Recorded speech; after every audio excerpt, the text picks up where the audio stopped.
Oh. Let's sing. Um, let's sing a song this morning. Um, let's see. Ba, ba,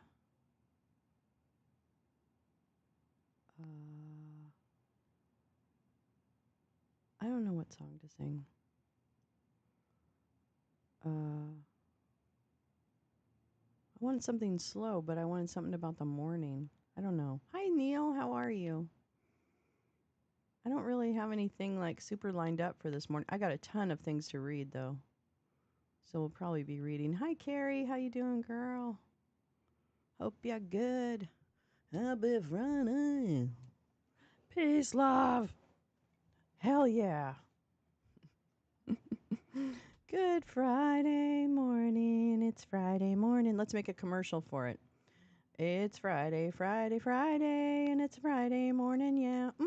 It's Friday, Friday, Friday, yeah. It's Friday, Friday, Friday. It's Friday, Friday, Friday, right now. It's Friday. It's Friday. It's Friday, Friday, Friday, right now. Hell to do. It's Friday, it's Friday, it's Friday. Hey, hey, hey, hey, it's Friday. Hey, hey.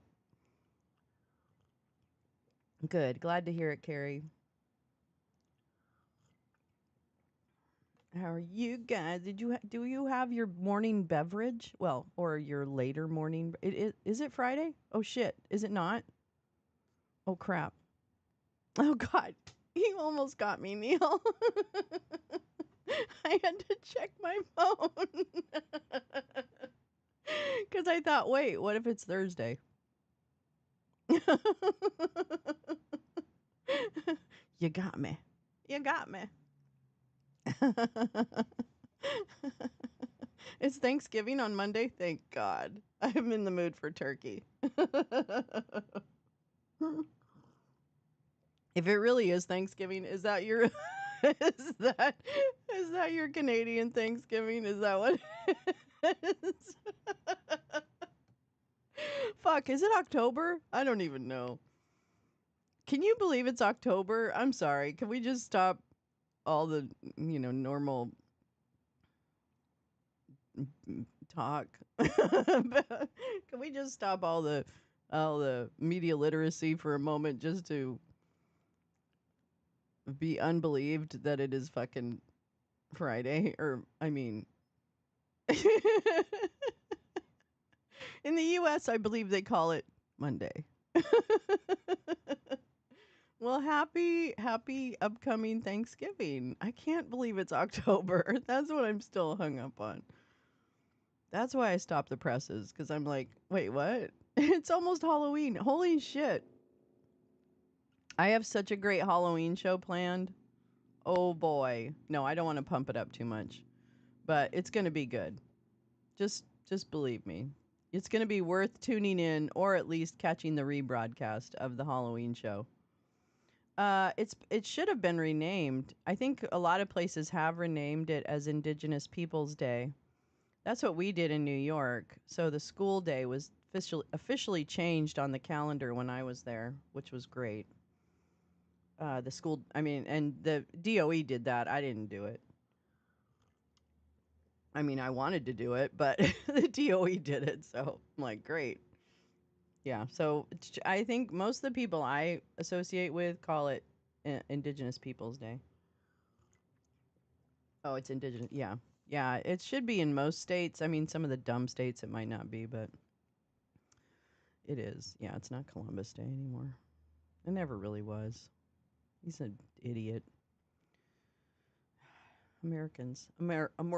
Really, it's kind of gross when you think about it. I'm sorry. Okay, let's talk about Halloween. All right. So I have done a Halloween show now 2 years in a row. The first one, wait, the first one. Can we show a clip of the first one, because I'm really proud of that. I'm really yes, let's make some. I don't actually like pumpkin pie. Can I be honest? I don't really like pumpkin pie.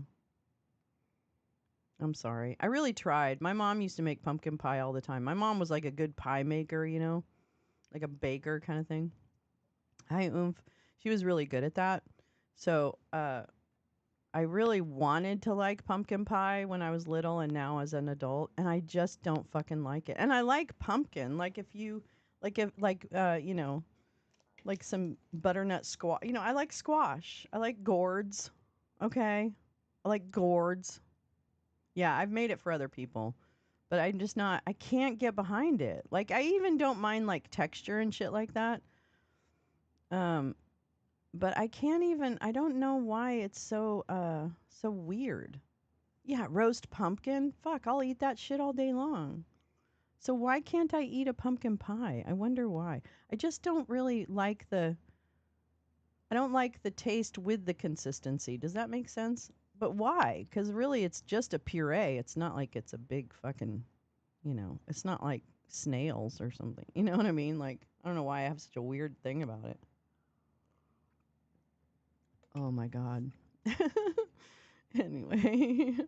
Okay, thank you, Carrie. But I enjoy pumpkin. I mean, I enjoy like pumpkin with a little bit of salt and pepper and roasted and yum, yum, yum.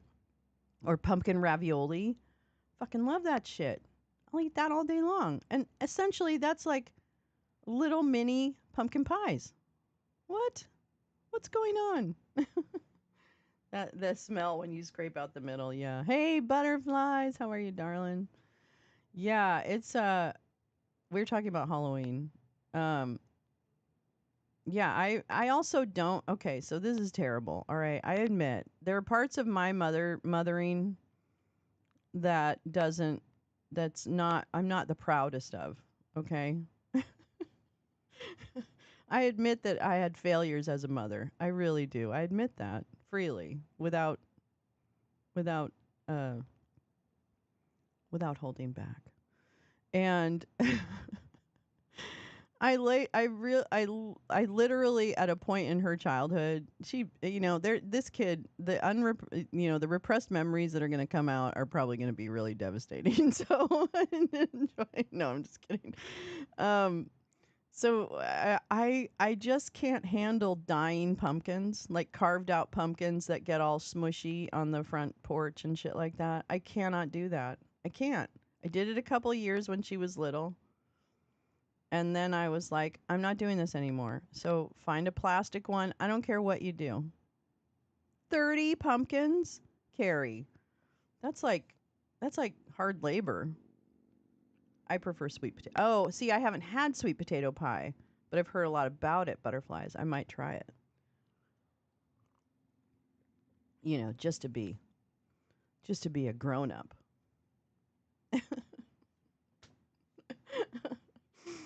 um I bet your arm was very sore. Jesus Christ. 30. Why? I mean, I know why because you probably were doing it for an event, but holy poop. Did you have to like carve different faces in the 30 or did you not do the face thing? You just did the scraping out. That's crazy. That's crazy. Yeah, so I don't like the rotting pumpkin thing that happens. So I basically said, no, we're not doing it. So, oh, the kids did the carving. Oh, that's fun. That's fun. You did the hard part. They got the fun part. Okay, I get it. That happens.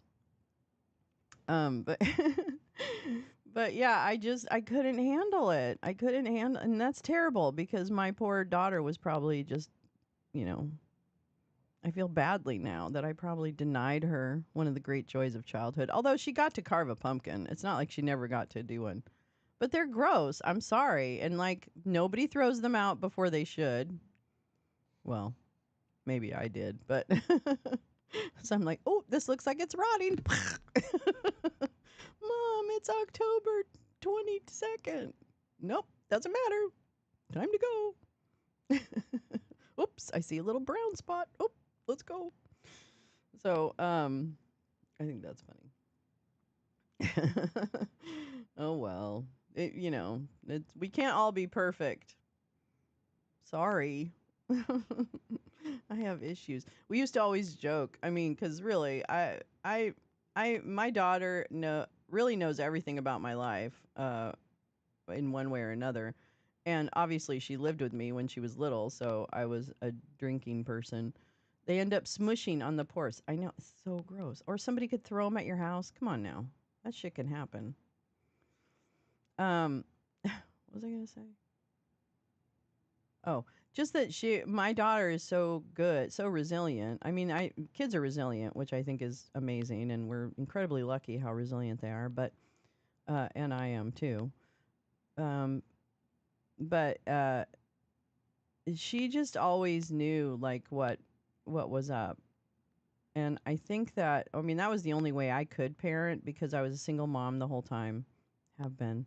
And so I didn't know any other way to parent, than to just be honest about what's happening with me. And so, for better or for worse, that kid's been through some stuff. But here we are. We made it. Thank God we made it. Left each other all the way to another love. Ooh. Yeah, anyway, she's a good kid. Oh, man, she's a good kid. Man, she's good at what she does too. I watch her work sometimes cuz sometimes she works from home. So I can overhear, meetings or something like that. That chick is on it. That chick is on it.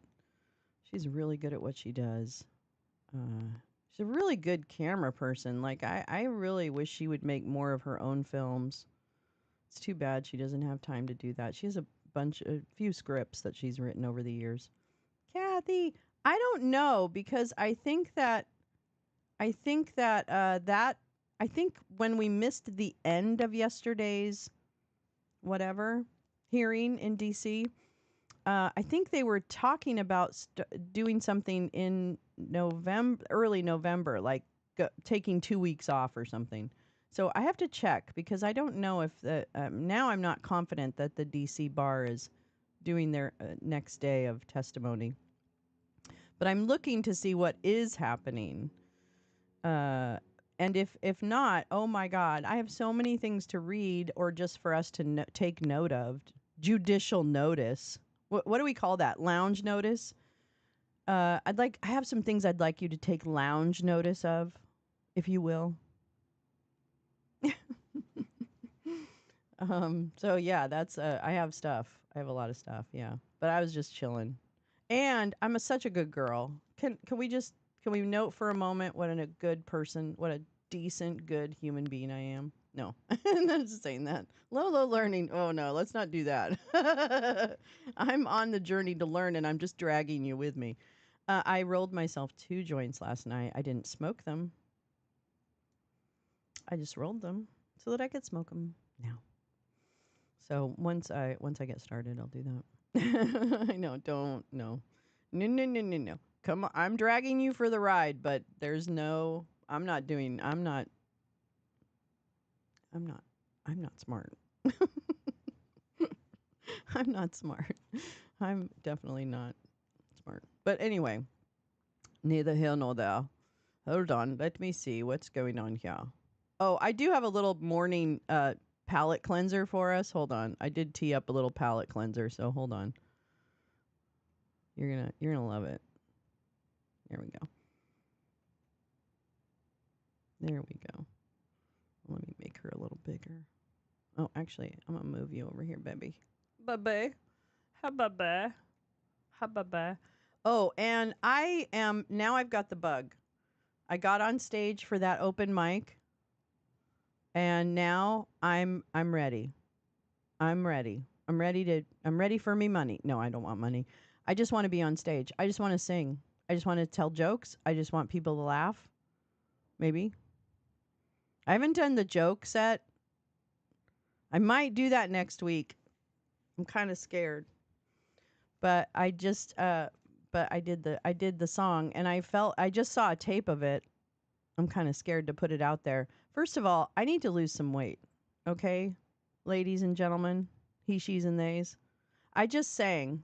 I mean, I'll put out the video. Someone took a video. But no, I didn't have like my set in my head kind of thing, so I didn't think that I could do it. But I at least had the song on my phone so I could like sing to it and I remember it. So I just did something easy. You know what I mean? I went for low hanging fruit. So, all right, let me see. Okay, good. We got that. So yeah, but I'm really excited about it. This is obviously not a typical open mic because the people were way too nice for it to be a typical open mic. And everybody was like really supportive and I don't know what's going on with my hair. Everybody was really supportive and really like so loving, right? So loving. And I don't know. So it's not I don't think it's the place where you go to get like the really hardcore pushback, right? Which there are those places, but it's definitely a good entry point for someone like me who I'm just not sure what that experience. I mean, I've been on stage before, but very rarely, more in a public speaking role, like as the head of a school or whatever, right? So I've done public speaking my entire life, but mostly for my jobs. And so I'm fine on a stage. I don't get nervous. I get nervous, but just the usual nervous. So I feel lucky because I don't get stage fright or anything like that. I can usually talk my way out of whatever situation. Um, but I'm not confident in my voice. I'm not confident um in my ability to like tell jokes. I mean, I think stand up is like hard. Stand up seems really hard to me because A, you've got to remember everything. B, you have to make it sound somewhat natural. You know, I mean, you can just stand up there and go, "Hey, take my wife, please," which I've seen people do, and they get away, and they not get away with it. They do a good job. Some of them, not all of them, but that to me is more of like a rote kind of. I've got this line of one-liners that I'm gonna do, and I don't really have that in my head.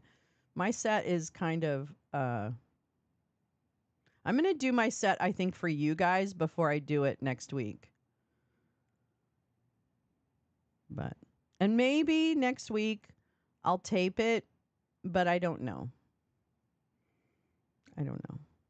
I mean, I could stream from there, but I don't know if I will. It's a cute place. I like it. Not all jokes fly. Yep. Exactly. Right. Yeah. Exactly, Carrie. So I mean, I have no idea what I'm doing, right? Like, I've not been a stand up comic. I've not been an actor. I've not been any of those things with any degree that I can say.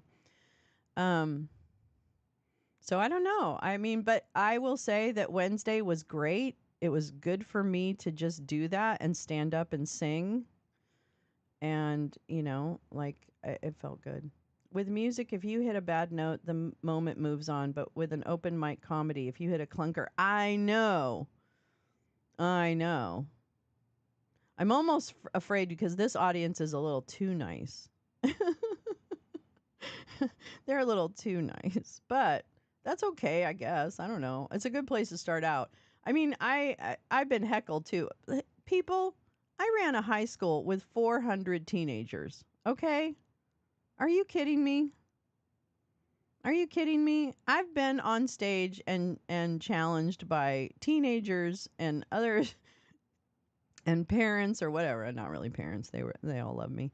But come on now. I've been around teenagers probably most of my adult life just through work. I mean, some rough teenagers too, like some tough kids. We were wonderful. Those are my favorite kids, actually. My favorites are the real hard ass kids, but I seem to get along the best with them. The secondhand embarrassment is so cringe. I know. It's almost worse for the audience members, isn't it, Max? That's a really good call out. I think teenagers are great. I think they're going to change this world for the better. And I could not be more happy. I really do believe in that younger generation. I spent enough time around them to know. I think they will leave our bullshit behind and actually make this a more perfect union. So I can't wait. I can't wait to see them do that. But yeah, no. So I've definitely. Are you kidding me? How many times a day? Sometimes did people say, "Hey, miss, suck my dick." Like I have had a lot of really horrible things said to me. in front of other people. So, like, I don't know. It just doesn't that I think I can handle. I think I can make a joke out of it. I don't know. We'll see. We'll see. We'll see. But now I've done it. I've done the first one. I stood up, I put the microphone to my mouth, and I sang. And nobody walked out. Well, no. All right. So here's your palate cleanser. Oh, wait, off topic, but okay, so I didn't see that. I didn't see Obama's remarks. So maybe I'll find those because I didn't see that. I didn't see that. So yeah, I was really happy. I was really happy with myself for doing it. And we'll see. I don't know. Next week, I'm gonna try. I'm gonna really try. I've got my set. It's not great, but maybe I'll run it with you guys. I don't know. Now I'm scared to do that because I actually care what you think. I care what you think more than I care what that audience thinks. I have the best crowds. I do. I do. I do. Well, it was a small crowd. I would say there was probably like 15 people there. I don't know, 10 to 15 people there. I can't recall. It was small. This woman who's an acting teacher who does the open mic session, she's friends with friends of mine, and that's how I met her. But anyway, so she really, yeah, I know exactly. I need you to be, frankly, because you know that you're not going to do me any favors by saying, "Oh yeah, that's really funny. Yeah, that's really great. That's great. That's really nice. That's really cute. It's cute that you're doing that. It's good you're doing that. Good for you." I like it. I want that honesty. I don't know. I'll probably act like a dork in front of you guys. Yes, Obama's remarks. I didn't watch them, so maybe we should watch that first. But first, I do have another palate cleanser for you. I'm sorry. This is not Obama. This is the anti-Obama. But it's 8 minutes of bliss. And I think it's a good indicator of how really terrible this world is. But hold on. Hold on. I'm sorry.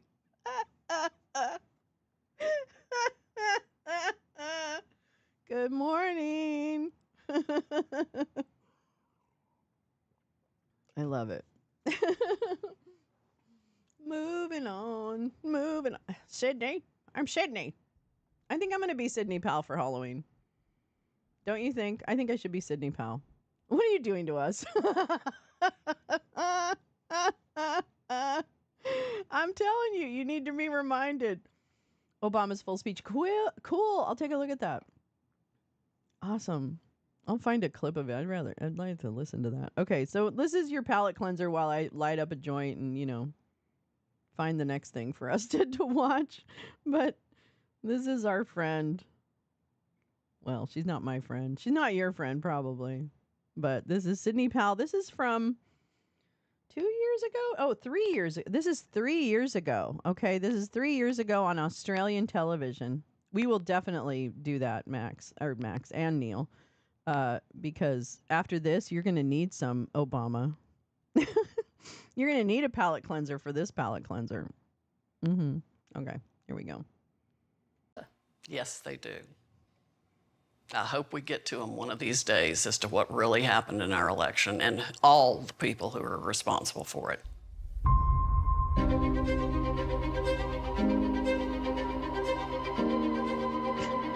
Hey, Sydney, you're blocking your view. How did you come to be involved in the election effort post the election? I wish I knew. It was like this huge tsunami hit us. I was in the area at the time. I had worked with Mr. Giuliani for a few days before on another matter. And the next thing I know, I'm smack in the middle of it. And people are pouring in with offers of help and wanting to investigate, wanting to give us affidavits, wanting to tell what they saw happen in their specific areas. And lawyers all over the country came to the rescue in local areas and in Washington. Did you already have a relationship with President Trump? Yes, I did have a relationship with President Trump. I knew Rudy Giuliani. I knew essentially everybody that was in the middle of all of it. What was your relationship with Trump? Did he trust you? I believe he did trust me. Based on what? I don't really know how to describe that other Maybe it than was the third conversations that blowjob, we had the second- I had don't that know. for obvious reasons I can't discuss. She didn't do that. And had you been much in the Oval Office? Yes, I'd been there a number of times. So the election is technically over. You're in the Oval Office with the president. What did that feel like? What was the atmosphere at that time? I would say it was one of great concern because most of us there knew something very wrong had happened. It was obvious to me from the mathematical and statistical impossibilities that occurred the night of our election. Oh, yeah. I already had some knowledge of the ability of voting machines to be tampered with.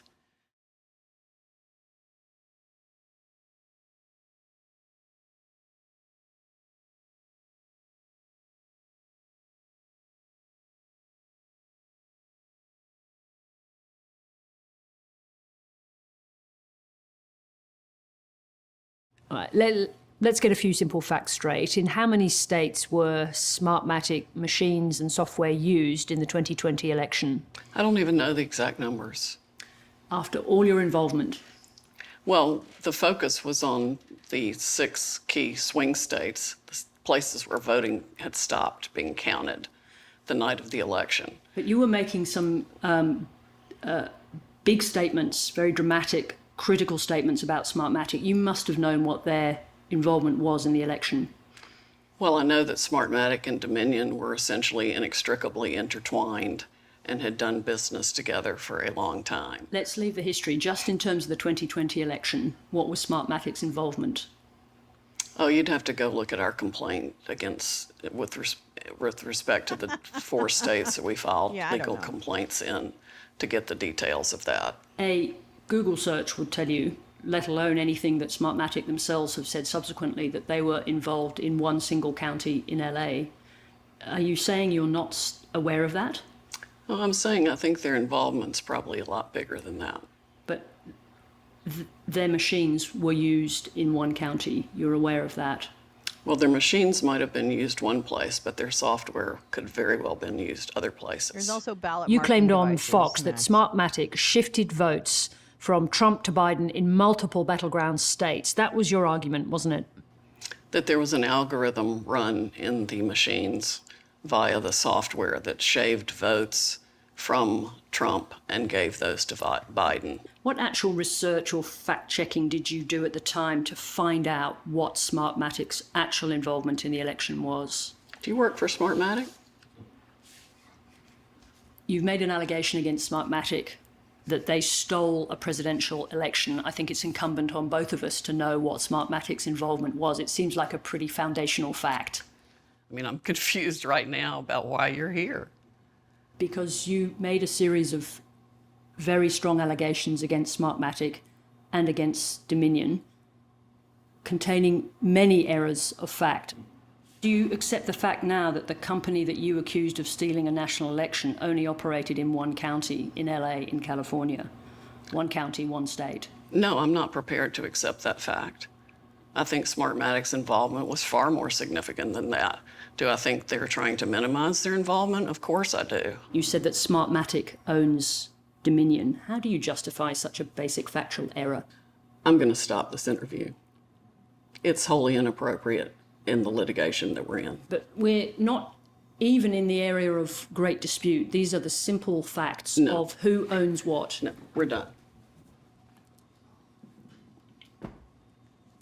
I'm sorry. These are facts. When we are in litigation against me personally, I understand that, but for we're... billions Yes, of dollars. I understand that these are very serious So, allegations. Thank you very much. But these are also very basic facts that we're Turn dealing the with. camera off. We're done.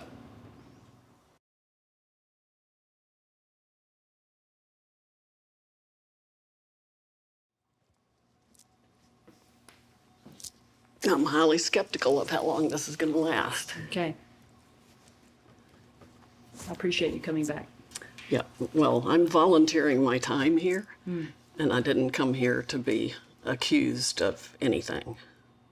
Rudy Giuliani has had his license suspended and is likely to lose his law license because of the way he misrepresented facts. Yeah, why haven't we seen this in the one cases yet? he was involved in. Do you anticipate that you will meet the same end? Heavens no. And Rudy Giuliani shouldn't have met that end either. Despite the fact The that standard that they held him to there is absolutely preposterous. Rudy Giuliani misrepresented the facts and lied about a whole series of details related to the 2020 election. That's why he's lost his license. I because he disagree lied. completely. Lawyers get things wrong. Lawyers occasionally misrepresent things. The only thing I know that Rudy misstated was something about whether a fraud case had been filed or not. We had filed fraud cases. He He claimed, hadn't. amongst many other things, that people who were dead had voted. They hadn't. He misrepresented the numbers of people who had voted in Michigan. He claimed that people were on the roll who were dead. All of those people they all turned out to be legitimate votes. It's a very I don't long know. list. They've been cleaning off voter rolls right and left. They've taken tens of thousands of people off voter rolls after the election, people who shouldn't have voted before the election. There's a lot of track covering going on out there in the various states because of what happened in this election, and they know they were wrong. So, in the end, it's you and Rudy Giuliani against the system, isn't it? I wouldn't. No, there are a lot more people involved than me and Rudy Giuliani. What do you have in your case? You have a bunch of dodgy affidavits that don't add up. You have a group of people with dubious credentials. That's your and no characterization. evidence. That's all your characterization. So far, you've provided no evidence. You might as well be whatever. working for Dominion and love SmartMatic. this. I'm just waiting for you to Interviewer. provide the evidence. Yeah, well, you'll see it in court. Thank you. Thank you. Okay, well, that's just a little Sydney for the morning. Hold on. Oops. I've got to do this. Let me do this. Hold on. Don't leave me. Obama, I love you. Obama, I love you. Let's see. How long is this? Oh, okay. Well, why don't I do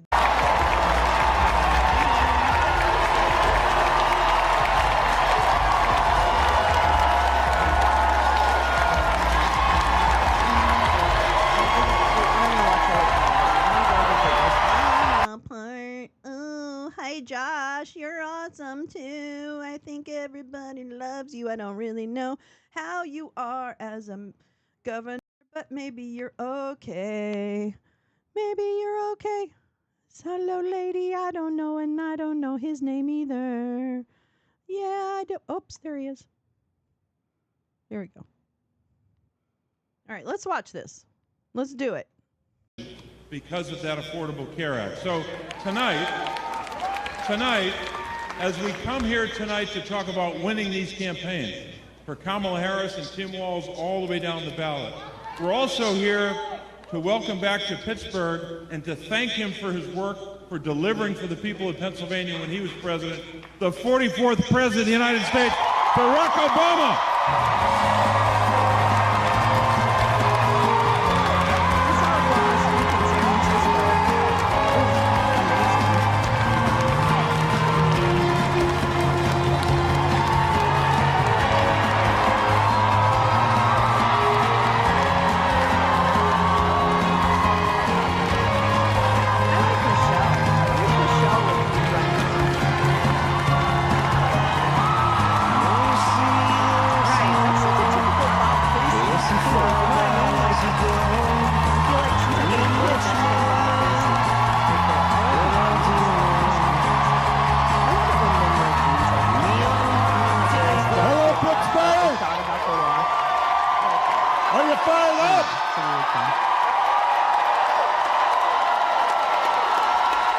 Are you ready to go? I know. He's been doing the right thing, right? I think for the most part. It is good. It is good to be back in Pennsylvania. God, this man is so... It is good to be back in Pittsburgh. Sorry. I love Pittsburgh. You know, love the people of Pittsburgh. I love the food in Pittsburgh. I don't usually do this, but this is a little bit of a Yelp rating. Just had some of Pamela's pancakes. I first had those like 10, 15 years ago when I was running. But it's hard. And I was all like, I need some of those pancakes this time out. And even though I'm from Chicago, some of you may know, when I was a kid, I was a Steelers fan.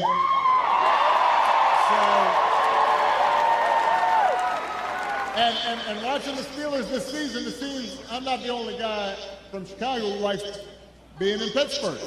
Because so far, Justin Fields is doing pretty good. Now, yummy. Before we get started, we have a little bit of work to do here. All right, so I want everybody to be, just settle in. We got some work to do. Before we get started, I did want to say that we are, heartbroken about the loss of life in Florida, North Carolina, states across the Southwest. We are thinking about people, families whose lives have been upended by the storms over the last couple of weeks. I could not be more grateful for the first responders and FEMA professionals who have put themselves in harm's way to try and help.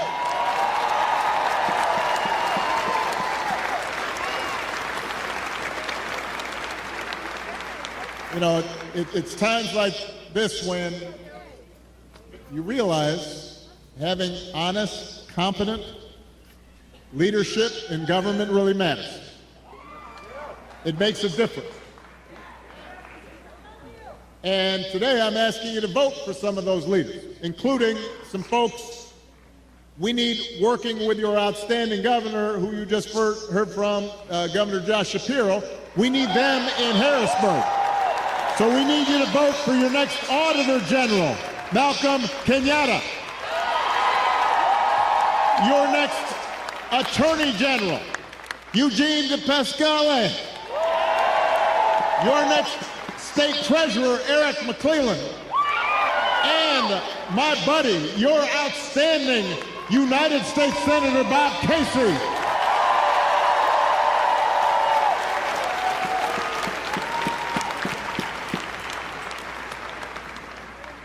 Here in Pennsylvania, there are 3 ways to vote. You can vote early, in person, at the county election office, or at a satellite office.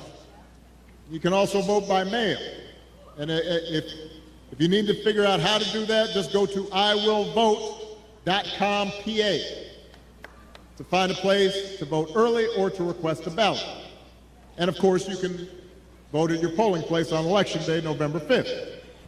But if you're at this rally, let's face it, you're probably voting like the serious stuff, and there's other things we can disagree on. But overall, intelligence and empathy. So you also have to help your friends and family make a plan to vote.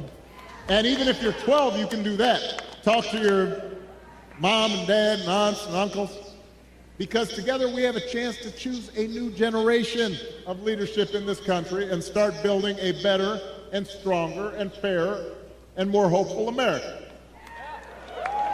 Now, you've already heard tonight, this election is going to be tight, because there are a lot of Americans who are still struggling out there. They're still striving to make life better for themselves, for their families, and for their kids. And let's face it, as a country, we've been through a lot these last few years. We had a historic pandemic wreaking havoc on communities and businesses. Disruptions from the pandemic then caused prices to spike, and that put a strain on family budgets. And in many ways, it's felt like the aspirations of working people have taken a back seat to the priorities of the rich and the powerful. So I get it, why people are looking to shake things up. I mean, I am the hopey changey guy. So I understand Hey, no, how you people doing? feeling frustrated and feeling we can do better. What I cannot understand is why anybody would think that Donald Trump will shake things up in a way that is good for you, Pennsylvania. I don't understand that.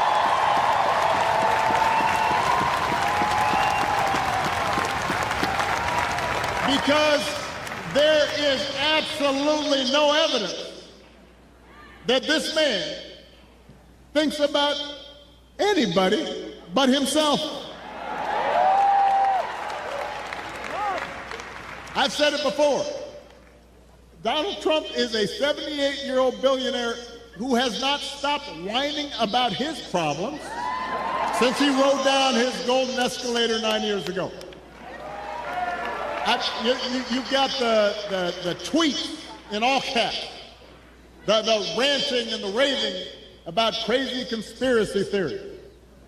You got the 2-hour speeches, word salad, just, it's like Fidel Castro, just on and on. Constant attempts to sell you stuff. Who does that? Selling you gold sneakers and a $100,000 watch and most recently a Trump Bible. He wants you to buy the Word of God, Donald Trump edition. Got his name right there next to Matthew and Luke. Oh, that's a good bit. I mean, you could not make this stuff up. If you saw it on Saturday Night Live, you'd say, well, no, that's going too far. No, he's doing that. It's crazy. And the reason he does it is because all he cares about is his ego and his money and his status. He's not thinking about you. Too many racist Donald brains. Trump sees power as nothing more than a means to an end. He wants the middle class to pay the price for another huge tax cut that would mostly help him and his country club buddies. Doesn't care if he costs more women their reproductive freedoms because it won't make a difference in his life. Do not boo. Vote.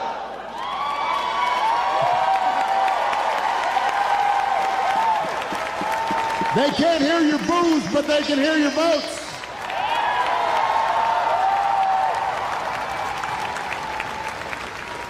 Most of all, Donald Trump wants us to think that this country is hopelessly divided between us and them, between the quote-unquote real Americans who support him and the outsiders who don't.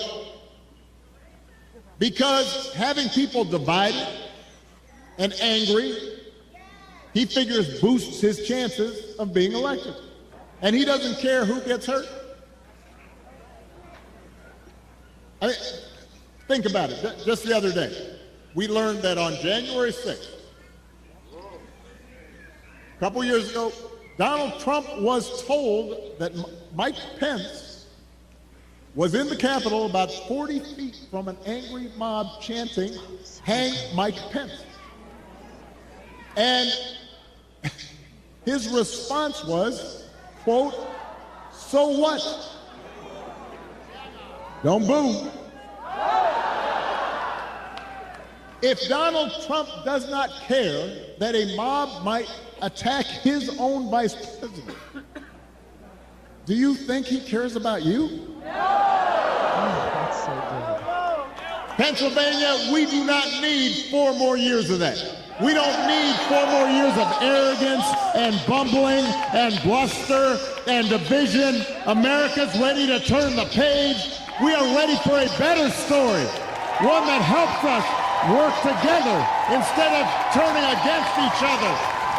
Pennsylvania, we're ready for President Kamala Harris. Oh my God.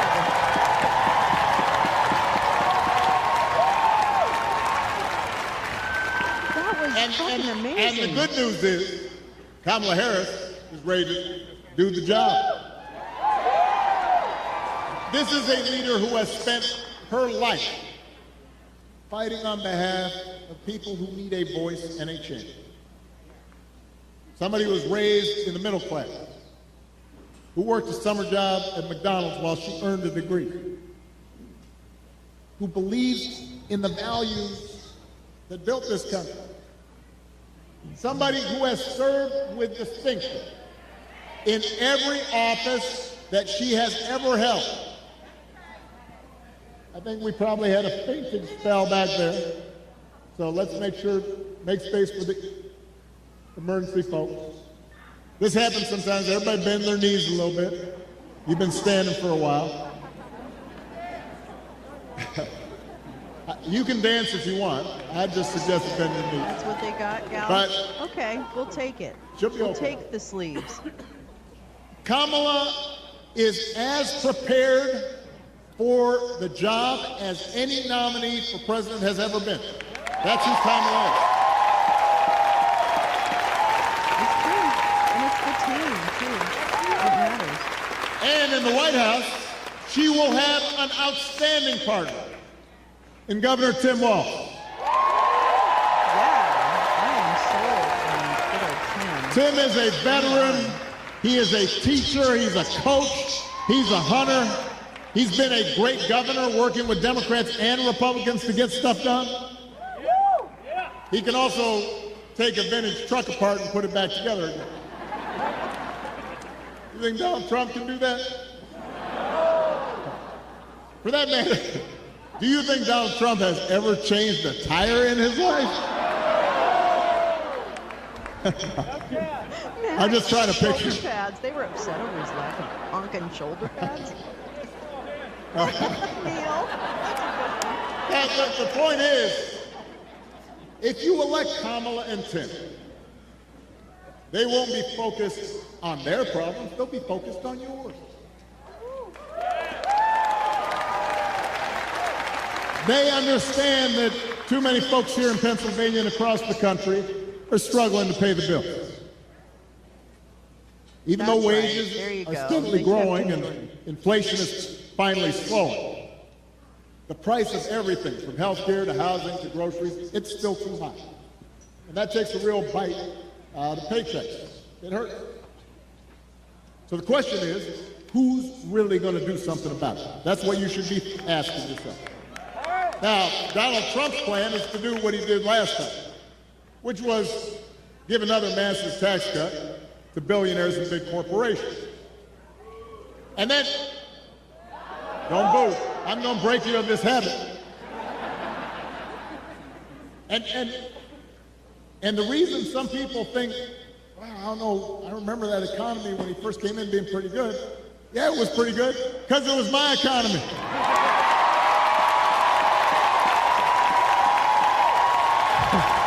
We had had 75 straight months of job growth that I handed over to him. It wasn't something he did. I spent 8 years cleaning up the mess that the Republicans had left me the last time. So just in case everybody has a hazy memory,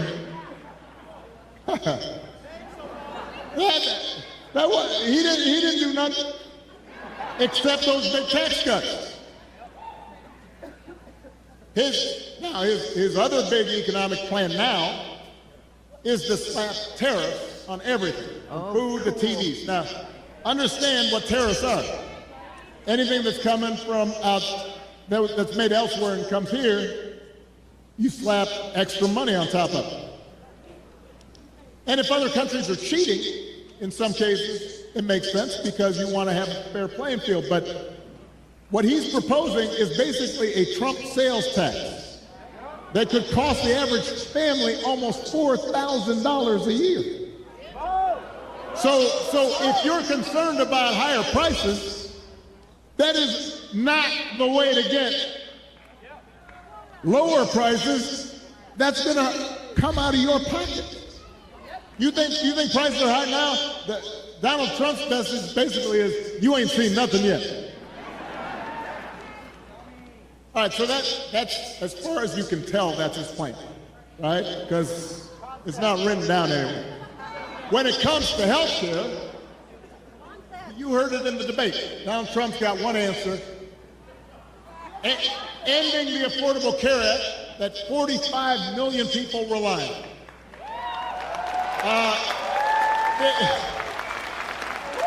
The other day, his running mate, J.D. Vance, had you gotta vote. The other day, his running mate had the nerve to say, Donald Trump salvaged the Affordable Care Act.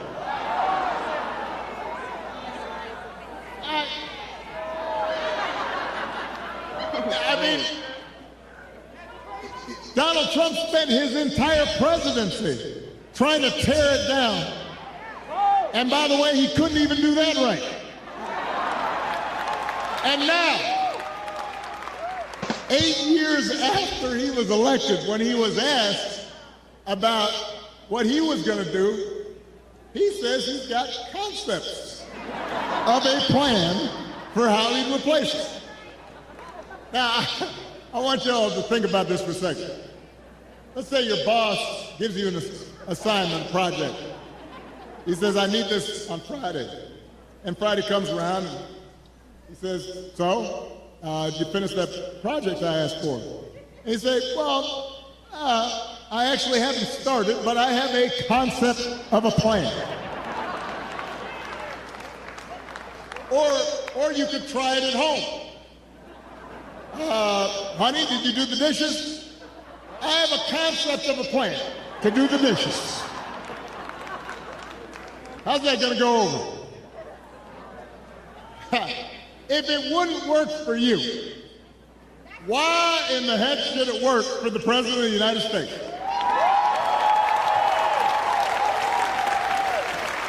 But the good news is, Kamala Harris, she doesn't have concepts for a plan. She has an actual plan to make your life better.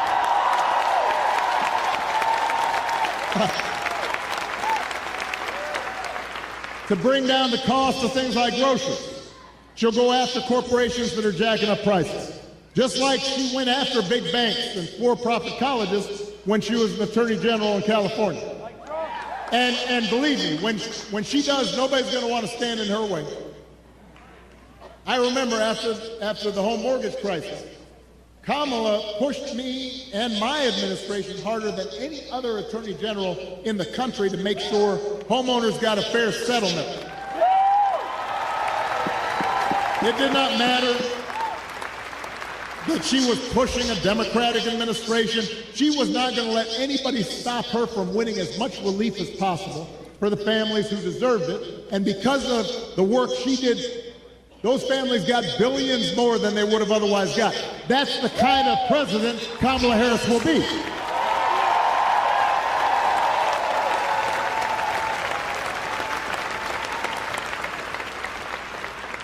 To lower housing costs, Kamala will cut red tape and work with governors like Josh Shapiro, as well as the private sector, to build 3 million new homes. And she'll give first-time home buyers up to $25,000 to help with the down payment. Plans, concrete plans. And for a lot of folks, that could be the difference between watching their dreams pass them by and finally owning a place of their own. To lower health care costs, Kamala already worked with Joe Biden to take on the drug companies and bring down the cost of insulin and hearing aids and more than 50 prescription drugs. And as president, she will never stop working to limit out-of-pocket costs and protect your care. That's who Kamala is. She's got a track record of doing it. And here's a big one. Instead of giving more tax breaks to billionaires and raising prices on working families, Kamala will give a tax cut to 100 million middle class and working people here in America.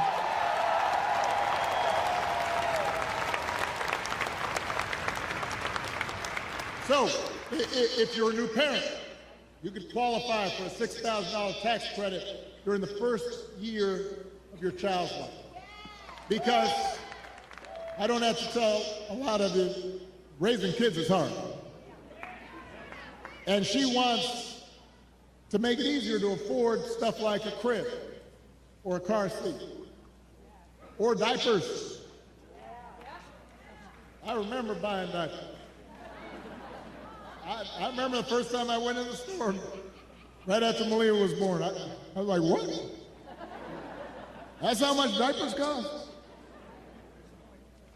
I remember changing diapers. You think Donald Trump ever changed a diaper?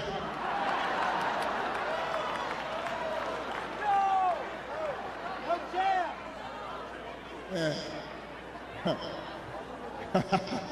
That's why I'm a Harris fan. Let's I continue almost doing said more that, but for I decided day-to-day I shouldn't people, say it. right? Day-to-day costs. That shit makes a difference. Trust me, I actually know. If you're starting a small business, Kamala Harris will give you a $50,000 tax credit to help you get it off the ground. That's who Kamala Harris is. That's what she stands for. So with Kamala, you've got actual plans. Trump, concepts of a plan. Now, if you challenge Trump to elaborate and enumerate his concepts, he will fall back on one end.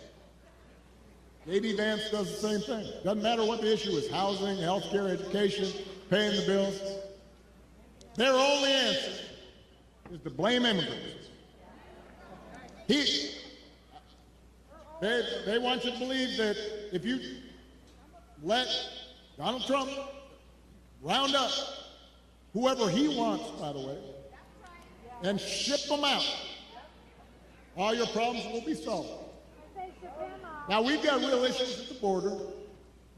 We are a nation of laws and a nation of immigrants. We have to make sure it's fair. There are communities at the border that can be overrun. We've got to actually solve a problem. But when I hear Donald Trump talking, I've got one question. As I recall, Donald Trump was president for 4 years. And if rounding up and deporting millions of desperate people and building the beautiful wall, and didn't matter whether some of those folks you rounded up were women and children, if that's the answer to everything, well, why didn't you solve the problem? Why were the number of immigrants basically the same when you left office as when you took office? I'll tell you why. Because he didn't have a real plan. He had talking points. He had concepts of a plan. And the plan was mean and ugly.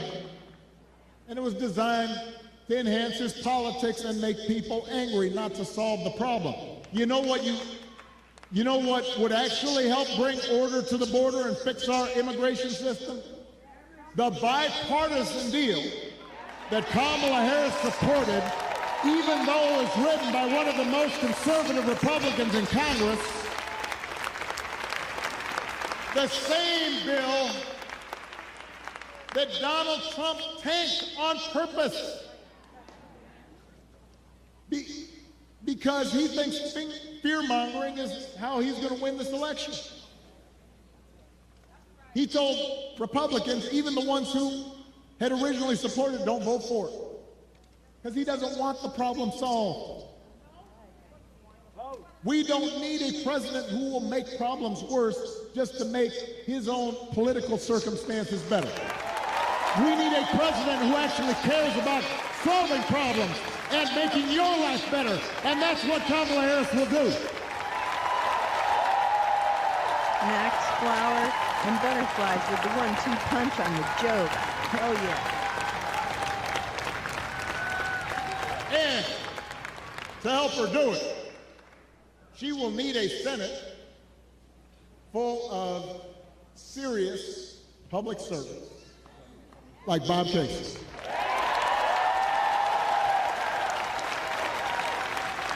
I'm going to talk about this man just for a second. Max. We can have all of those. I've known Bob for almost 20 years.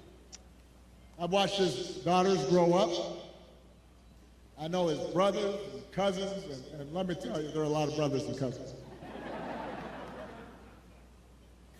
And I can tell you that no one is more humble and more honest and more rooted in his community and has more integrity than Bob Casey.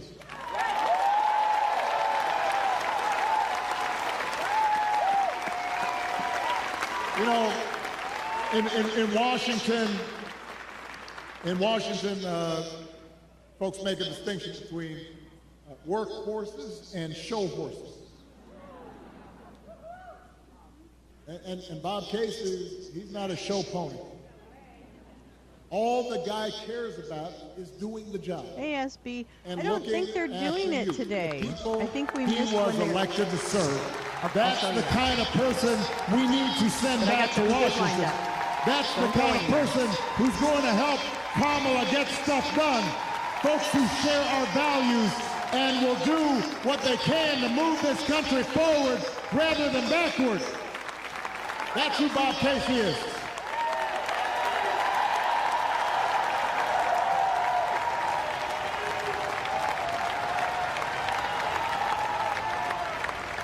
Now, one of those values is freedom.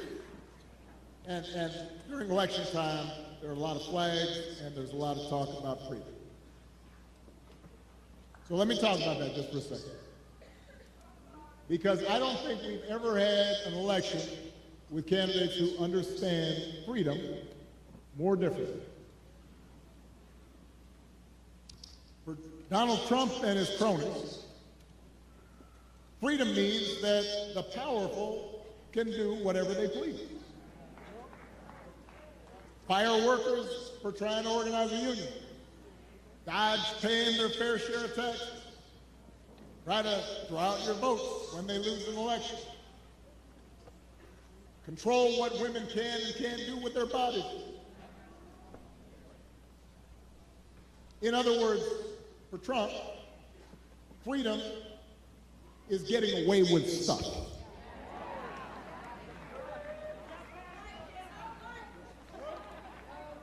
It's like he said in the middle of the pandemic. I don't take any responsibility at all. People were dying. I don't take any responsibility at all.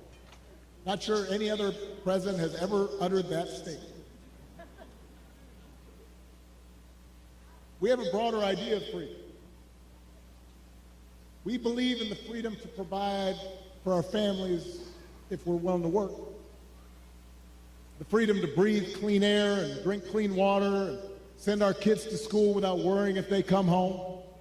We believe that true freedom gives each of us the right to make decisions about our own life, how we worship, who we marry, what our family looks like.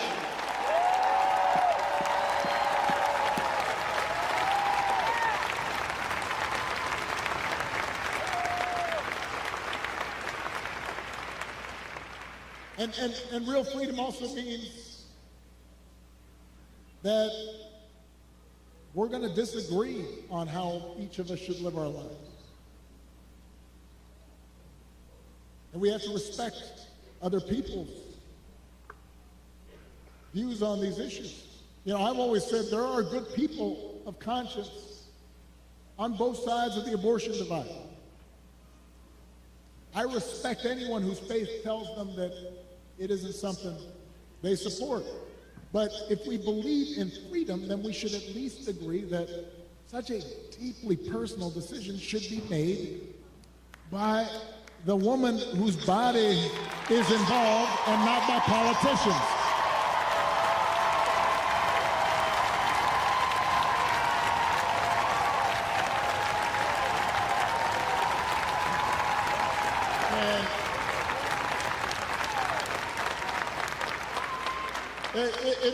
It has been fascinating to watch Donald Trump just tie himself into a pretzel on this issue. I mean, when he was When he ran for president the first time, he said he would support punishing women who got an abortion. That's what he said. Thank you. Now, well, a couple weeks ago, what did he say?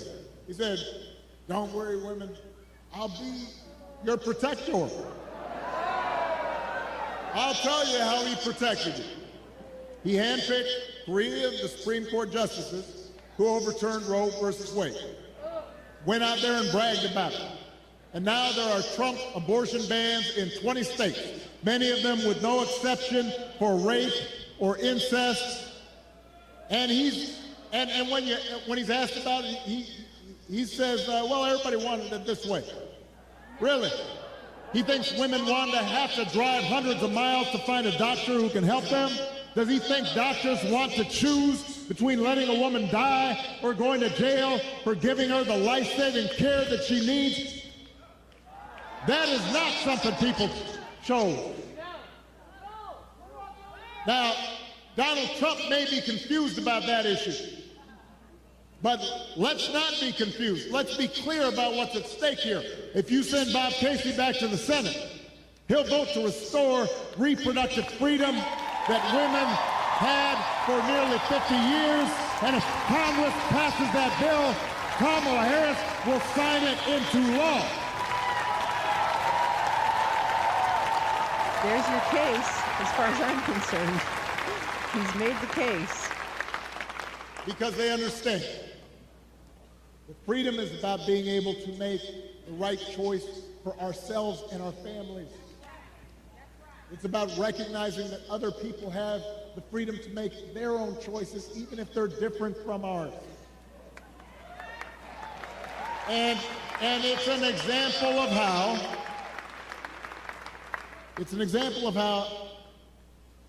at the end of the day, this election isn't just about policies. It's about values. It's about who we are and how we treat each other. And the example we want to set for our children and for their children. And it's about character. You know, some of you know that when I was growing up, I didn't have a father in the house. But I did have plenty of people around me. Stepfather, grandparents, teachers, coaches, most of all my mom, who taught me the difference between right and wrong, who showed me what it meant to have integrity and to be honest and to be responsible and to work hard and to treat other people like we wanted them to treat us. And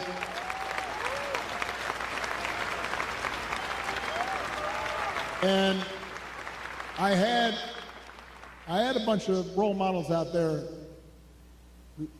who helped raise me to become a man, and I made mistakes, and sometimes I didn't live up to those values that had been taught the way I should have, and I was checked and I was corrected, and I internalized those values, and I tried to live up to them. And I suspect most of you grew up the same way. And you know, that process of trying to live out your best self, trying to live out your values, that doesn't stop after the age of 20 or 21. It keeps going, and as I got older, I continued to benefit from friends like Bob Casey and Josh Shapiro and others who would reinforce those values and who I didn't want to disappoint. He's so good. And obviously, my wife. And my daughters, you know, who I want to make sure, Malia and Sasha are watching. I want to make sure that I don't disappoint them, and that I'm passing on these values to them. Here in Pittsburgh, I'm thinking about another example. Somebody who was a dear friend of mine and who's passed away now, Dan Room, who, here was a guy who won 6 Super Bowls, 8 AFC championships, had enormous wealth and power. But I remember walking around. I think he already did. I guess it was Heinz Field by that time. I'm old enough to remember Three River Stadium. Now I know it's something else. But Dan knew the name of every single person in the Steelers organization. We'd pass by a custodian and he'd say, "Hey, Jimmy, how you doing? How's the family?" All the front office staff, he cared about them. He used his influence to get more black and brown head coaches hired in the NFL. He gave back to his community. He was known for his integrity. He helped support the peace process in Northern Ireland, became my ambassador to Ireland, and continued to help encourage people who were so far apart to come together. He had character. That's Well, I found the first. what I think about so the much post these 2 hours days. ago. Because I'll read it's it when so he's done. different from what we see out of the Republican nominee. And it's been one of the most disturbing aspects of this election season about Trump's rise in politics, is how we seem to have set aside the values that people like Dan stood for and Bob stood for and that I was taught. And those didn't used to be Republican and Democratic values. Yes, Donald Trump is a poo-poo head. It Thank used to you be for we'd that. have arguments about Good night, tax GP. policy or foreign policy. But we didn't have arguments about whether you should tell the truth or not. We didn't make excuses for people who just violated basic norms of treating people fairly and with respect. I mean, just last week, I talked about this. We had one of the deadliest hurricanes in American history. The beautiful town of Asheville, North Carolina, one of my favorite places in the country. Spent time there, amazing people. Devastated. Hundreds of people killed. And President Biden and Vice President Harris were down there meeting with local officials and comforting families, asking how they could help. And Donald Trump at a rally just started making up stories about the Biden administration withholding aid from Republican areas and siphoning off aid to give to undocumented immigrants. Just made the stuff up. Everybody knew it wasn't true. Even local Republicans said it was not true. And now the people of Florida are dealing with another devastating storm. And I want you to watch what happens over the next few days, just like the last time. You're going to have leaders who try to help, and then you have a guy who will just lie about it to score political points, and this has consequences. Because people are afraid, and they've lost everything, and now they're trying to figure out, how do I apply for help? And some of them may be discouraged from getting the help they need. The idea of intentionally trying to deceive people in their most desperate and vulnerable moments. And my question is, when did that become okay? I'm not looking for applause right now. I want to ask Republicans out there, people who are conservative, who didn't vote for me, who didn't agree with me. I had friends who disagreed with me on every issue. When did that become okay? Why would we go along with that? I mean, if your coworkers acted like that, they wouldn't be your coworkers very long. If you're in business and somebody you're doing business with just outright lies and manipulates, you stop doing business with them. Even if you had a family member who acted like that, you might still love them, but you tell them you got a problem. And you wouldn't put them in charge of anything. And yet, when Donald Trump lies or cheats or shows utter disregard for our Constitution, when he calls POWs losers or fellow citizens vermin, people make excuses for it. They think it's okay. They think, well, at least he's owning the libs. He's really sticking it to them. It's okay as long as our side wins. And by the way, I'm sorry, gentlemen. I've noticed this especially with some men who seem to think Trump's behavior, the bullying and the putting people down, is a sign of strength. And I am here to tell you that is not what real strength is. It never has been. Real strength is about working hard and carrying a heavy load without complaining. Real strength is about taking responsibility for your actions and telling the truth even when it's inconvenient. Real strength is about helping people who need it and standing up for those who can't always stand up for themselves. That is what we should want for our daughters and for our sons, and that is what I want to see in a president of the United States of America.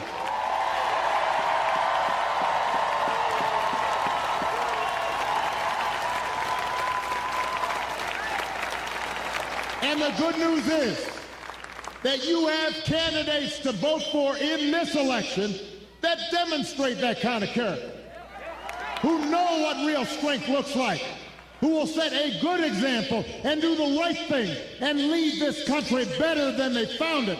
So, Pennsylvania, that is the choice in this election. It's not just about policies that are on the ballot. It is about values, and it is about character. So whether this election is making you feel excited or scared or hopeful or frustrated or anything in between, do not just sit back and hope for the best. Get off your couch and vote. Put down your phone and vote. Grab your friends and family and vote. Vote for Kamala Harris as the next president of the United States. Vote for Tim Walz as the next vice president of the United States. Vote for Bob Casey and this whole incredible Pennsylvania Democratic ticket. Help your friends and family members and neighbors and co-workers do the same. Because if enough of us make our voices heard, we will leave no doubt about the election outcome. We'll leave no doubt about who we are and what America stands for. And together we'll keep building a country that's more fair and more equal and more just and more free. That is our task. That is our responsibility. Let's go do it. Thank you, Pittsburgh. Thank you, Pennsylvania. Yeah. Let's go vote. Pittsburgh. Let's go vote. That was a great speech. Really impressive. Thank you to whomever shared that.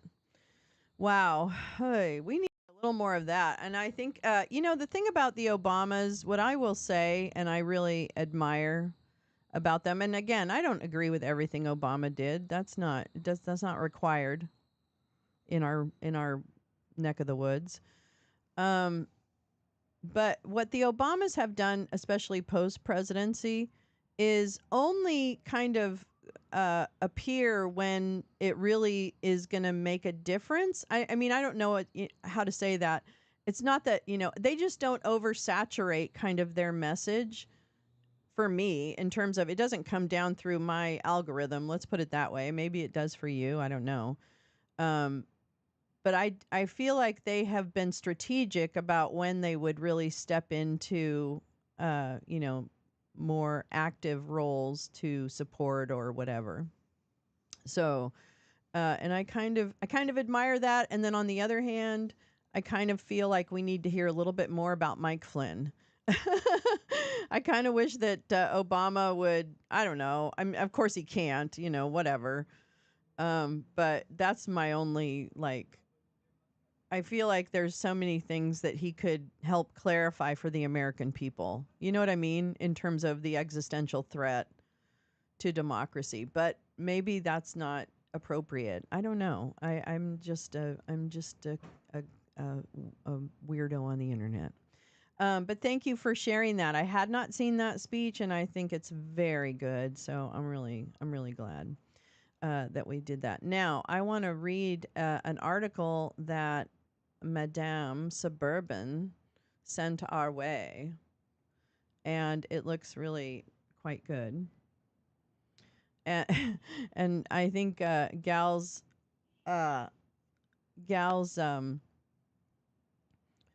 commentary on sharing this link was that all right. Hey, first last, I don't mind you coming in and being here, but in this chat we kind of just keep it real. So, you know, it's chill for now, but don't spam the chat with a bunch of bullshit. Okay? Thanks. Appreciate it. Anyway, so one of the things Gal said in sharing this link is, I'm running out of ways to explain how bad this is. And she's like, I feel like I wrote that headline or that title. I'm like, oh, they didn't want to be celebrities, they're leaders. Yeah, exactly. It is different. Now, I hate Emmanuel. I don't know why, but I just don't like that guy. So, again, David Axelrod. I think that guy's a douche whistle, but that's fine. Madame Suburban. Oh, GP, I still haven't found that song to put on a sound effect, but I'm close. I'm going to find it. The dooba dooba doo. So that's for you. We're going to find that because that just makes everybody happy, I think, when they hear that. But, you know, in the, oh, damn it. Now you did it. Now you did it. Now everything's going to go to pot. Get it? No, I'm just kidding. I have another joint to smoke, but I won't. do. Okay. All right. I'll make it bigger. You know, here's the thing. Can we just appreciate for a minute the Kraken over on your on stage? On stage. What is that?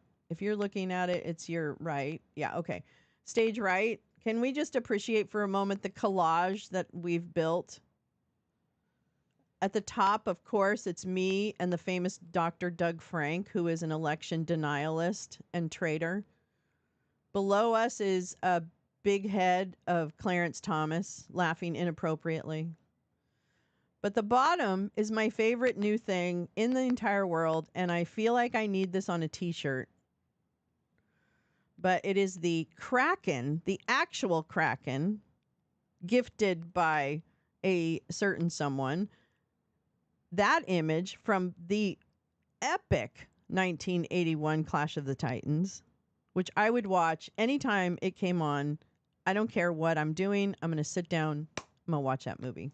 In fact, I got some interaction with the Hammer Museum here in LA on Twitter once, and I was like, fangirling. So anyway, I really like that. Listen. Oh, thank you, GP. That means a lot coming from you. You are a collage artist, and so, but I understand this is a little funnier, but funny. You know, it's intended to be more funny, not artistic. But it came out very artistically as a border. So anyway, then what I did was, well, I have the Sidney Powell head, the floating head, so I might as well put it to great use. And since the Kraken is the thing, and he had his little tentacles, or I guess arms or tentacles, I don't know what they are, on the rocks, I thought, oh, well, I'm going to put Sydney's head on the rock. Okay, so that was great, but then I'm like, oh no, she needs a dress. She needs a dress. So, well, we're taking the Kraken back. Okay? We're taking back the Kraken. Taking back the Kraken. So I found sexy prisoner dress and I cut off the girl's head. And I love the boots. I love the sass. Such a sassy photo. So yeah, that's it. I don't know. I don't have great eyesight, so I don't know if exactly I've got the like connection right, but it's fine. It's good enough. And then of course we've got our weed flower, which was another gift. And then people watching. But anyway, the Kraken was just exactly. Anyway, all right. I digress. All right, let's but I might have to make the Kraken a little smaller, and I guess that's what I was kind of lamenting, is that this little Kraken's going to have to kind of, get a little smaller. So sorry, everybody. Sorry, Kraken. Sorry, Kraken. All right, so let's see how big the print is. Oh, it's not big at all. Oh, dear. Oh, dear. Oops, that's not right. Wait, what's going on? Oh, let me see if I can view it bigger. Oh, where? Can I, like, open it with... Well, maybe not. I don't understand why that's not working. Wow, the Atlantic is like, no, I'm not going to make your screen bigger. If you can't read our screen the way it is, then you should just go fuck yourself. That's what the Atlantic just said to me.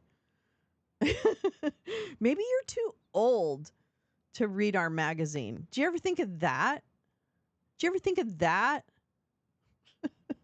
Well, that's a little easier to read anyway.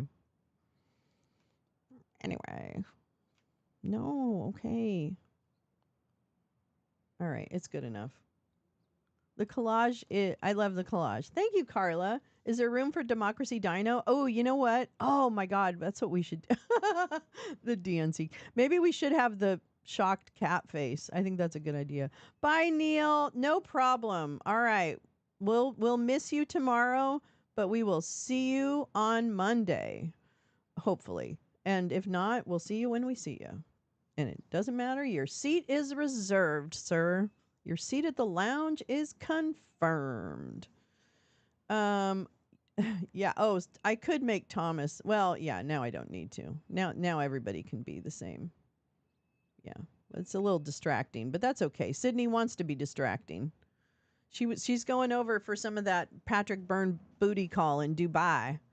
Maybe just join him on the run like a modern day Bonnie and Clyde. That's right.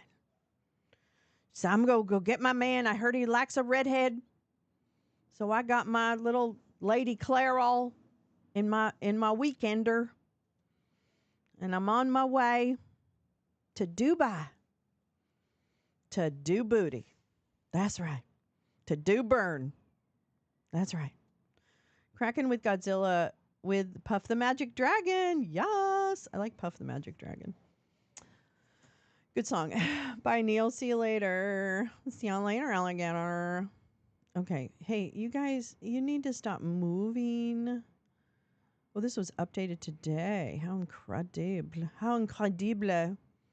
All right. Here we go. Well, you know what? Mama has to put on her glasses. That's right. Okay. Here we go. The truth is, it's getting harder to describe the extent to which a meaningful percentage of Americans have disassociated from reality. As Hurricane Milton churned across the Gulf of Mexico last night, I saw an onslaught of outright conspiracy theorizing and utter nonsense, racking up millions of views across the internet. The posts would be laughable if they weren't taken by many people as gospel. Among them, InfoWars' Alex Jones, who claimed that Hurricanes Milton and Helene were weather weapons unleashed on the East Coast by the U.S. government, and truth seeker accounts on X that posted photos of condensation trails in the sky to baselessly allege that the government was, quote, spraying Florida ahead of Hurricane Milton in order to ensure maximum rainfall, quote, just like they did over Asheville. As Milton made landfall, causing a series of tornadoes, a verified account on X reposted a TikTok video of a massive funnel cloud with the caption, "What is happening to Florida?" The clip, which was eventually removed but had been viewed 662,000 times as of yesterday evening, turned out to be from a video of a CGI tornado that was originally published months ago. Scrolling through these platforms, watching them fill with false information, harebrained theories, and doctored images, all while panicked residents boarded up their houses, struggled to evacuate, and prayed that their worldly possessions wouldn't be obliterated overnight, offered a portrait of American discourse almost too bleak to reckon with head on. Okay, I'll get some Cheetos. Even in a decade marred by online grifters, shameless politicians, and an alternative right-wing media complex pushing anti-science fringe theories, the events of the past few weeks stand out for their depravity and nihilism. As two catastrophic storms upended American cities, a patchwork network of influencers and fake news peddlers have done their best to sow distrust, stoke resentment, and interfere with relief efforts. But this is more than just a misinformation crisis. To watch as real information is overwhelmed by crank theories and public servants, battle death threats, is to confront two alarming facts. First, that a durable ecosystem exists to ensconce citizens in an alternate reality. And second, that the people consuming and amplifying those lies are not helpless dupes, but willing participants. I know, Lady Clairol. I'm not kidding. I'm not joking. I am actually. Okay. Some of the lies and obfuscation are politically motivated, such as the claim that FEMA is offering only $750 in total to hurricane victims who have lost their homes. In reality, FEMA offers $750 as immediate serious needs assistance to help people get basic supplies such as food and water. Donald Trump, J.D. Vance, and Fox News have all repeated that lie. Trump also posted and later deleted on Truth Social that FEMA money was given to undocumented immigrants, which is untrue. Undocumented migrants. Elon Musk, who owns X, claimed, without evidence, that FEMA was, quote, actively blocking shipments and seizing goods and services locally and locking them away to state they are their own. It's very real and scary how much they have taken control to stop people helping, close quote. That post has been viewed more than 40 million times. Other influencers, such as the Trump sycophant Laura Loomer, have urged followers to disrupt the disaster agency's efforts to help hurricane victims. Quote, "Do not comply with FEMA," she posted on X. "This is a matter of survival." The result of this fear-mongering is what you might expect. Angry, embittered citizens have been harassing government officials in North Carolina, as well as FEMA employees. According to an analysis by the Institute for Strategic Dialogue and Extremism Research Group, quote, falsehoods around hurricane response have spawned credible threats and incitement to violence directed at the federal government, including calls to send militias to face down FEMA. I just started falling down the militia rabbit hole in earnest yesterday, but anyway. Let's see. And constitutional sheriffs. I also fell down that side hole. The study also found that 30% of the X posts analyzed by ISD contained overt anti-Semitic hate, including abuse directed at public officials, such as the mayor of Asheville, North Carolina, the FEMA director of public affairs, and the secretary of the Department of Homeland Security. The posts received a collective 17.1 million views as of October 7th. Yes. Doesn't it make sense? And who works with Alex Jones? Let's say it way out loud. That'd be Mike Flynn. And if it's a psyop, Mike Flynn is behind it. I mean, I'll eat my hat. Maybe Steve Bannon. I mean, I'm sure there's some to go around, but whatever. Arrest Mike Flynn. Online first responders are pleading with residents, asking for their help to combat the flood of lies and conspiracy theories. FEMA Administrator Deanne Criswell said that the volume of misinformation could hamper relief efforts. Quote, "If it creates so much fear that my staff doesn't want to go out into the field, then we're not going to be in a position where we can help people," she said at a news conference on Tuesday.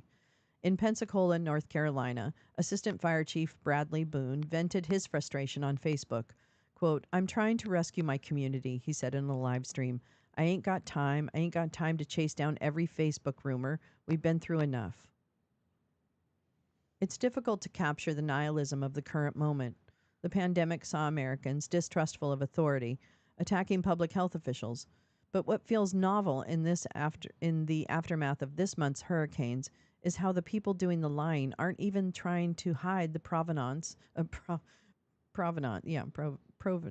my god, I don't know how to say that, of their bullshit. Similarly, those sharing the lies are happy to admit that they do not care whether what they're pushing is real or not. Such was the case last week when Republican politicians shared an AI generated viral image of a little girl holding a puppy while supposedly fleeing Helene. Though the image was clearly fake and quickly debunked, some politicians remained defiant. Y'all, I don't know where this photo came from, and honestly, it doesn't matter. Oh my God, it's Amy Kramer. Well, Amy Kramer, what you doing, girl? Oh, I got to put an Amy Kramer up there because Amy and I go way back, and so do I and Kylie Jane. That's right. Kylie Jane Kramer and I go way back. That's right. That's right. That's right. All right. Sorry. I can't pass by Amy Kramer. Amy Kramer, who represents Georgia on the Republican National Committee, wrote after sharing the fake image. She sure did. Oh, really? Pete called Leon? Excellent. Quote, I'm leaving it because it's emblematic of the trauma and pain people are living through right now. Kramer wasn't alone. The journalist Parker Malloy compiled the screenshots of people, quote, acknowledging that this image is AI but still insisting that it's real on some deeper level. Proof, Malloy noted, that we're living in the post-reality. The technology writer Jason Kebler argued that we've entered the, quote, fuck it era of AI slop and political messaging, with AI-generated images being used to convey whatever partisan message suits the moment, regardless of truth. This has all been building for more than a decade. On the Colbert Report back in 2005, Stephen Colbert coined the word truthiness, which he defined as the belief in what you feel to be true rather than what the facts will support. This reality fracturing, that's it. This reality fracturing, I remember that, is the result of an information ecosystem that is dominated by platforms that offer financial and attentional incentives to lie and enrage, and to turn every tragedy and large event into a shameless content creation opportunity. This collides with a swath of people who would rather live in an alternate reality built on distrust and grievance than change their fundamental beliefs about the world. But the misinformation crisis is not always what we think it is. So much of the conversation around misinformation suggests that its primary job is to persuade. But as Michael Caulfield, an information researcher at the University of Washington, has argued, quote, the primary use of misinformation is not to change the beliefs of other people at all. Instead, the vast majority of misinformation is offered as a service for people to maintain their beliefs in the face of overwhelming evidence to the contrary. Oh, what an interesting distinction. I don't think I really ever thought of it that way. Wow. Okay. That's kind of important, it feels like. So it's like that. It's not that they that they hear the senators, for example, repeating lies and say, oh, well, if my senator says it, it must be true. It's that they need it to be true. And so they accept. Yeah, because they need that to combat the real truth that they're hearing in other kind of communication lines. Sorry, I just needed to think that through. That seems really like a different aspect of it than I've thought. Oh, stop it. So that's really interesting. Okay. Boop. So much of the offered as a service for people to maintain their beliefs in the face of overwhelming evidence to the contrary. So it's the ability to just put your head in the sand. This distinction is important, in part because it assigns agency to those who consume and share obviously fake information. What is clear from comments such as Kramer's is that she is not a dupe, although she may come off as deeply incurious and shameless. That's a great word, incurious. She is publicly admitting to being an active participant in the far right's world-building project, where feel is always greater than real. Oh my God. I'm like, this is blowing my mind. This is blowing my mind. What we're witnessing online during and in the aftermath of these hurricanes is a group of people desperate to protect the dark, fictitious world they built. Rather than deal with the realities of warming planet hurling once in a generation storms at them every few weeks, they'd rather malign and threaten meteorologists who, in their minds, are, quote, nothing but a trained subversive liar programmed to spew stupid shit to support the global warming bullshit, as one X user put it. It is a strategy designed to silence voices of reason because those voices threaten to expose the cracks in their current worldview. But their efforts are doomed, futile, excuse me. As one dispirited meteorologist wrote on X this week, quote, murdering meteorologists won't stop hurricanes. She followed with, I can't believe I just had to type that. What is clear is that a new framework is needed to describe this fracturing. Misinformation is too technical, too freighted, and after almost a decade of Trump, too political. Nor does it explain what is really happening, which is nothing less than a cultural assault on any person or institution that operates in reality. If you are a weather person, you're a target. The same goes for journalists, election workers, scientists, doctors, and first responders. These jobs are different, but the thing that they share is that they all must attend to and describe the world as it is. This makes them dangerous people, dangerous to people who cannot abide by the agonizing constraints of reality, as well as those who have financial and political interests in keeping up the charade. In one sense, these attacks and their increased desperation make sense. The world feels dark. For many people, it's tempting to meet that with a retreat into the delusion that they've got everything figured out, that the powers that be have conspired against them directly. But in turning away, they exacerbate a crisis that has characterized the Trump era, one that will reverberate to Election Day and beyond. Americans are divided not just by political beliefs, but by whether they believe in a shared reality or desire one at all. Oh. Wah. Wow, that's a good article. Jeez. That's crazy.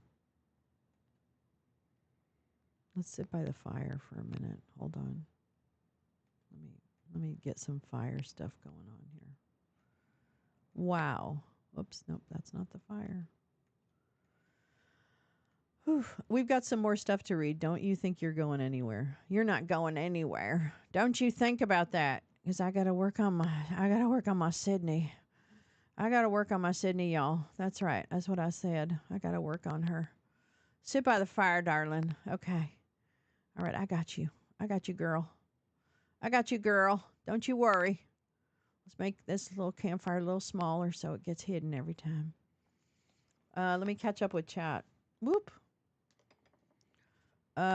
Sydney Powell in an orange jumpsuit. Yeah, that's true. I thought about that. Okay, I thought about that, but I really kind of I like the whole vibe of the sexy black and white stripe. I don't know. I thought that was something. Da, da, da. Oh, you guys are so good. Sydney Powell's on fire this morning. She is on fire. The people that add alarm emojis to their disinformation are the worst. It's a sure sign it's nonsense. I know, right? There's like certain things you can look for. Maintain their indoctrination and to enrage. Yeah, exactly. But it is very interesting, right? Like that, and I'm not going to articulate this well because, whatever. But I think what's very interesting about that is the thing that there's this kind of symbiotic relationship between what I would call like the right-wing media complex, right? And the psyopers behind that, right? Who are feeding, whoever. Okay, so you've got, wow, okay, man, I'm high, but still, stay along for the ride. Okay, so you've got like this, you've got the audience, right? And then you've got the right-wing media ecosystem, right? Then behind that, you have like the psyop people like Flynn et al. And also, then you've got the institutes of mass destruction, like the Claremont and the, everybody, London Center for Policy and Research. I mean, all kinds of things.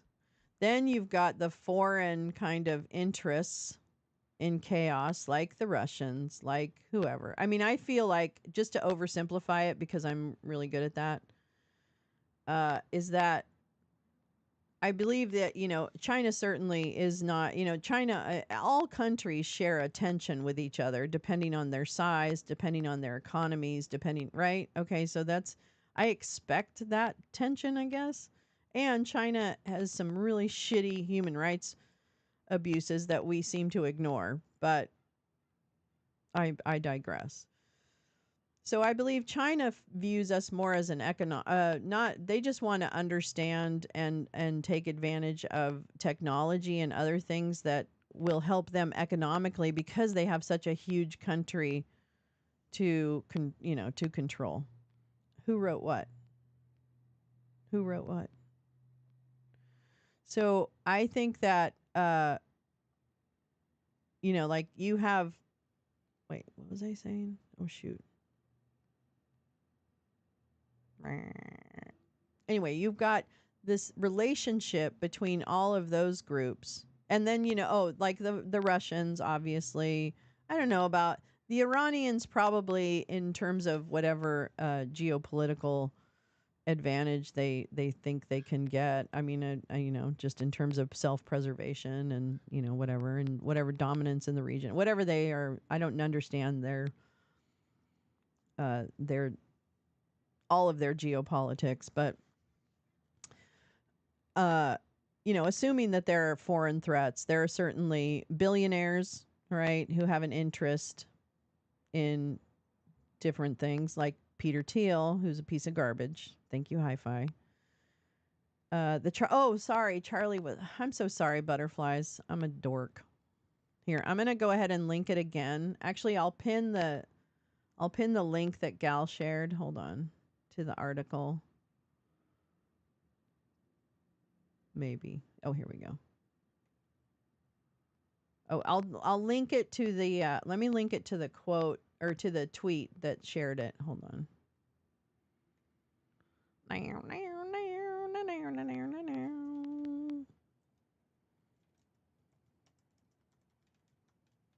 It has a gift link in it, so it's probably good to.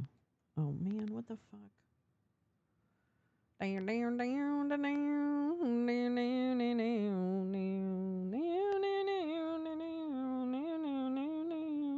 we go. Oh fuck, man, it's too long. Okay. All right, I'm going to do it with no. Is that good? Does that fit? -14. What do you mean?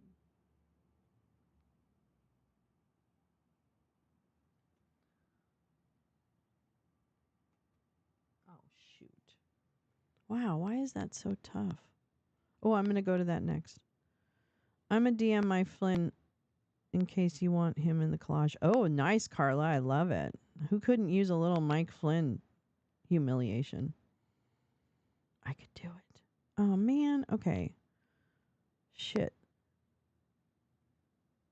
The article's too long, but if you go to the. Hold on. The article link is too long. You have to go through the X thing to do it. I'm so sorry. I'm a little high this morning. Clearly, I'm not doing very great. But my heart's in the right place, so don't be mad. Don't be mad. Don't be mad. I need this to be. This is the one I need. Yeah, please. Thank you. All right, let's try this. Yeah, let's try this. This might be better. I'm sorry, everybody. There we go. I think we're good now. All right. There is the link to the X, to the article, because the article link is too long for chat. So go to YouTube and grab that link. Although I think everybody's on YouTube right now. Let's see what's going on with this. Fan mail from some flounder.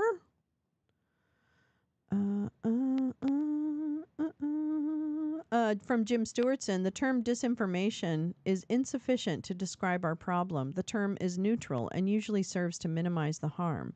A more appropriate term, psychological warfare, means that it does more than passively disinform, it does damage. It's a weapon. So Jim has a new article that he's written about that. Let me see.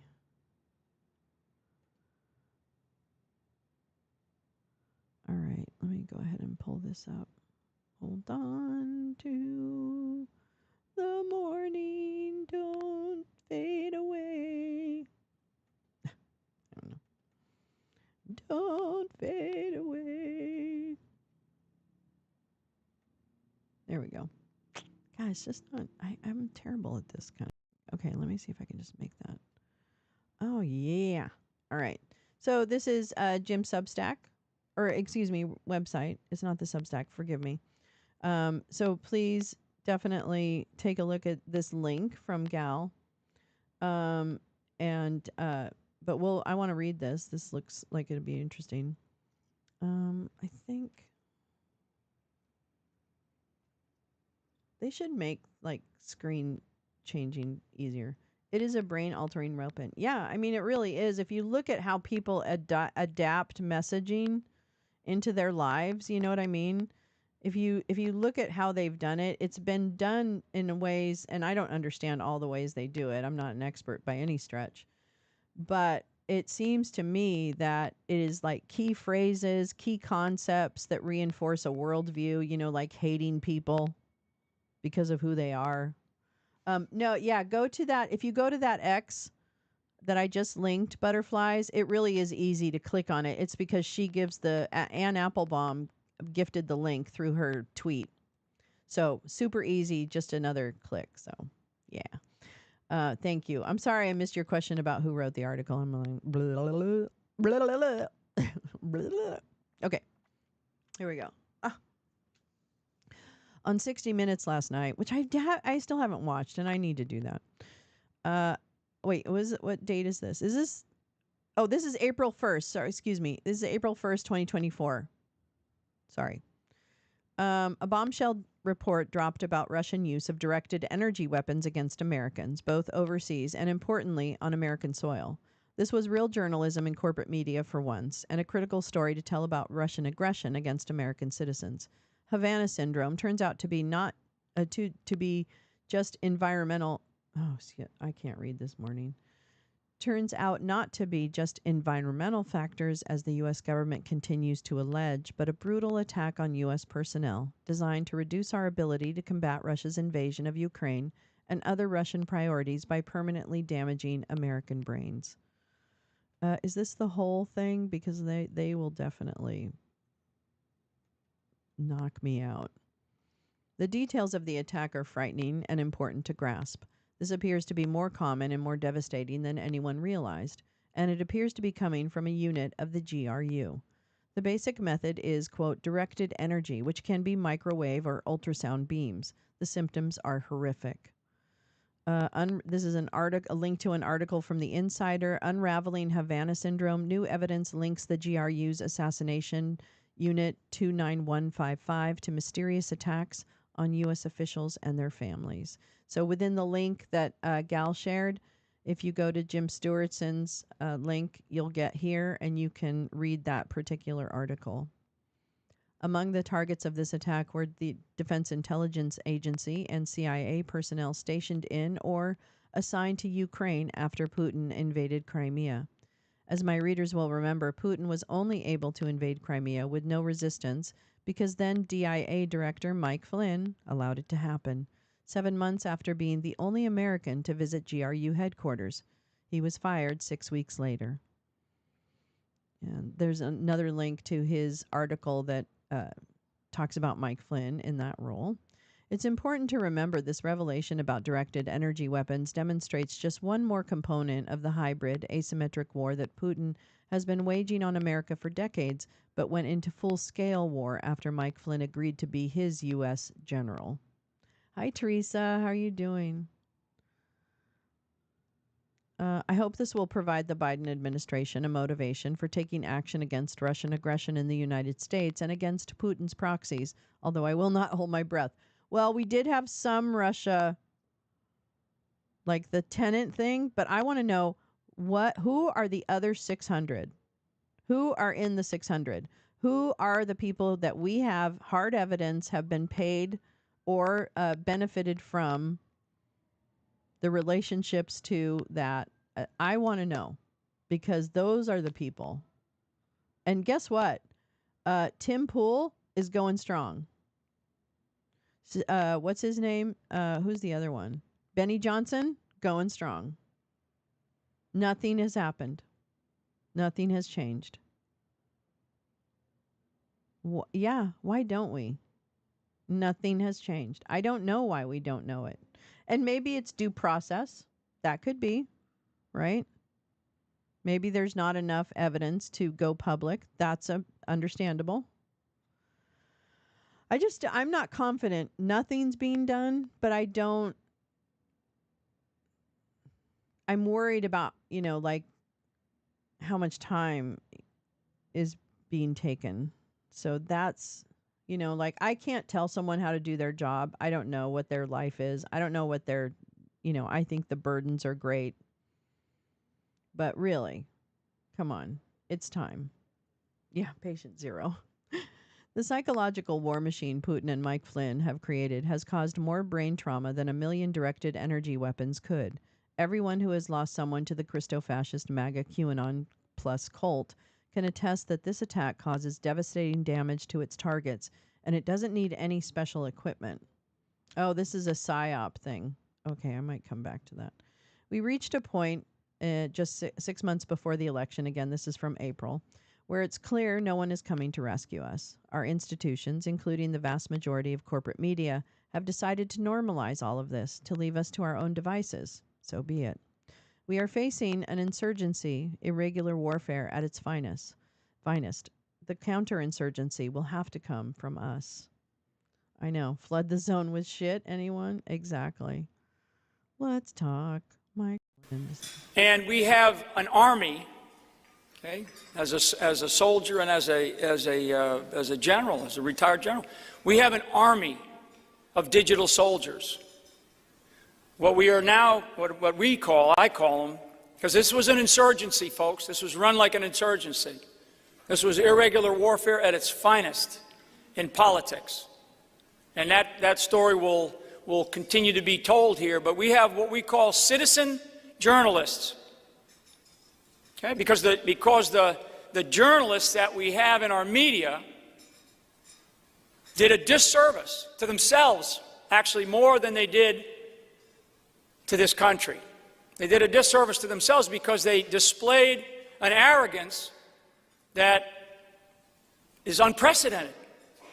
And so the American people decided to take over the idea of information. They took over the idea of information, and they did it through social media. Whoa. Wait, what year was that? Let me just see what year that was. Hold on. Hold on to your love. You got to hold on. And we have an army. Quiet. I just want to see the date, for fuck's sake. 7 years ago. That was 7 years ago. General Fifth. Lieutenant General Fifth. Disgraced, retired Lieutenant General. And guess what? I sat at that movie. I'm going to say it again. I sat at that movie, his movie, with his audience in the cold. And I listened to him bullshit and lie by omission, because you know what he never talked about in his movie? What the crime was that his son was up for, that he took the plea deal for, or whatever. He took the fall for his son. That he talks about. But what he doesn't talk about is what the actual crime was, which he says, here's how he describes it. It was just helping a private businessman in Turkey. Well, no, it wasn't. And what Mike Flynn Jr. was supposed to do, because they have these boys and their toys, they have like clandestine little private armies that they run around the world like Eric fucking Prince. And what they did was plot to kidnap someone who is in the United States and bring them to Turkey. Okay? And that's what bitch kitten boy was going to get in trouble for, which is not a traffic ticket or a DUI or, Anyway, so Mike Flynn is a liar, and he has orchestrated the greatest mindfuck of this century. And we see like all the victims. And if he's not held accountable for that, then there really isn't a Justice Department. So, yeah. Yeah, he was actively mind fucking people at that event. Like it was just I was sitting there in that crowd and all around me was like, oh, oh, oh. It was like this moaning. It was almost weird. Well, it was weird, but you know what I mean. He knew how dangerous he was, and he warned Trump. Here's the thing. That's one of the things I'm like, why? I need to hear from Obama. But I get that he can't say all that stuff publicly. But I'm like, I think we need to know. This is our problem, is that we're acting, that some certain people act on a level of decorum and, whatever, that I think there are far too many people that will never engage in that decorum. And here we are. I mean, for real. Okay. Let's continue because I have other things I need to read to you. That's right. Oh, that's right. Oh, sorry. That's the end of it. Okay. So, yeah, definitely take a look. Really good articles that Jim writes on all of the insurgency and all of the fuckery. And, I just want to say, like, Jim and Gal were talking about dominionism and other things far before I heard, like, the mainstream even address it, or Opus Dei. I even recall, like getting teased about like a focus on Christians and Catholics and shit like that. And here we are. You know what I mean? Like Gareth Gore writes this amazing book about it, and it's in the conversation that it needs to be. And I think that's really good. The goal is that people decide they can't tell what's truth. Yep. And check out. And it really does reinforce the worldview. Like, I know the worldview is what we really need to essentially deal with. And how I think you deal with that is by increasing a lot of resilience and media literacy and all kinds of skills through the education system for children.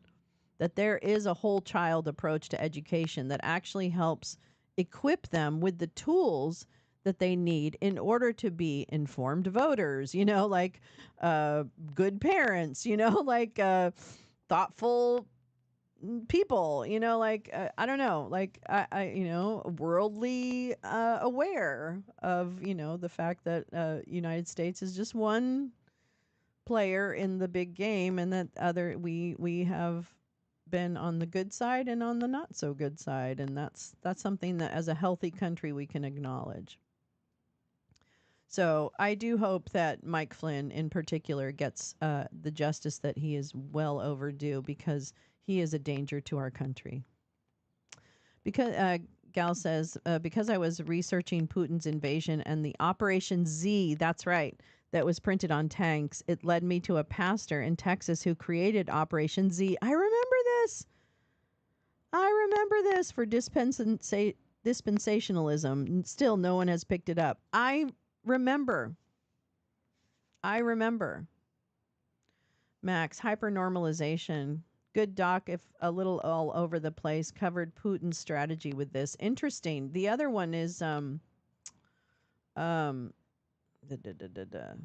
Active Measures, which I own. Actually, we need to do a movie night. God damn it. I need to get my shit together.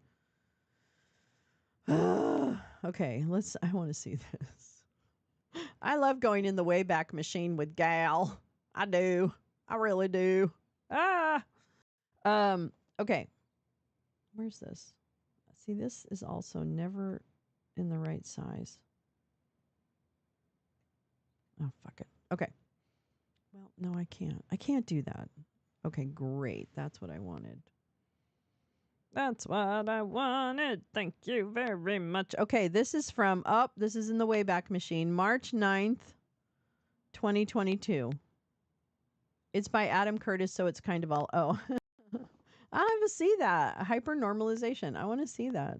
Thank you, Max, for that recommendation. That movie recommendation. It's like the Fandango of democracy up in this bitch. All right, Gal says 2 years ago, 2+ years ago, I'm going to take a slightly different approach to the potential meaning behind Putin's use of the letter Z. It sounds like it is. This angle looks at the possible religious undertones that may exist in the symbolism of the now iconic Z painted across unprovoked aggressors' battle vehicles. And the picture is Minoboroni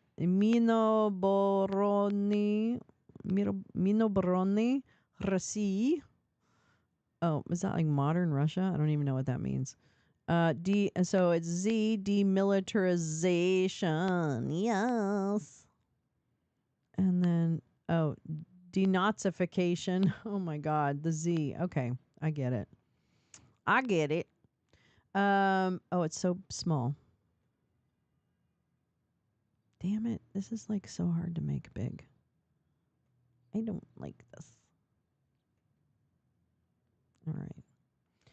First, need to run through a quickie on Robert Bunger, Thiem Jr., pastor of Baracha Church, a non-denominational Christian church, Houston, Texas, 1950 to 2003. Affectionately called the Colonel by his congregation, a dispensationalist theologian.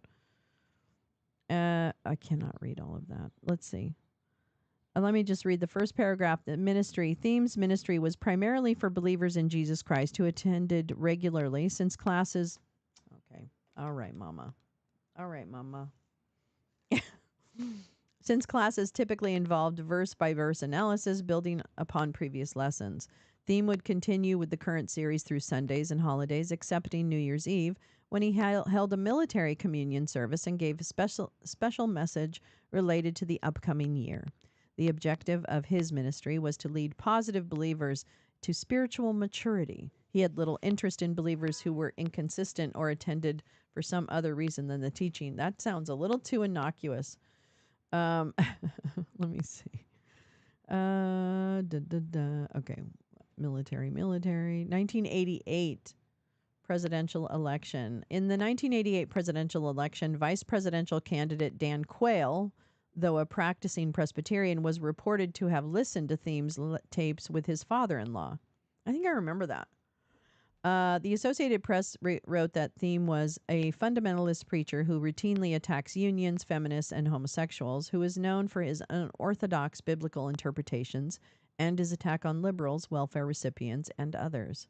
The New York Times referred to Thiem as notable for his pulpit attacks on do-gooders and liberals, power-mad labor, welfare recipients, homosexuals, gun controllers, rock music, feminists, and the satanic United Nations. The titles of Thiem's tapes were also featured in stories questioning Quayle's adherence to such beliefs, including Slave Something of Sin, Satanic Plot Number 1, and Scar Tissue of the Soul. The Times reported that Quayle's own parents had listened to Thiem tapes and even attended his conferences. The coverage upset Quayle's wife, Marilyn, who defended the listening of the tapes and defended Thiem's religious interpretations. Quayle, for his part, held that he knew little of Thiem's views, pointing out that it was his wife who grew up listening to the tapes. Oh, Dan. He pointed out his children have never heard a Thiem tape. That's not part of our life. The media focus on Thiem and Quayle led to a critical interview piece titled The Private Ministry of Colonel Thiem, Marilyn Quayle's Theologian by Gary Wills. It appeared in October 1989's first issue of the short-lived Wigwag magazine, edited by Alexander Kaplan. God,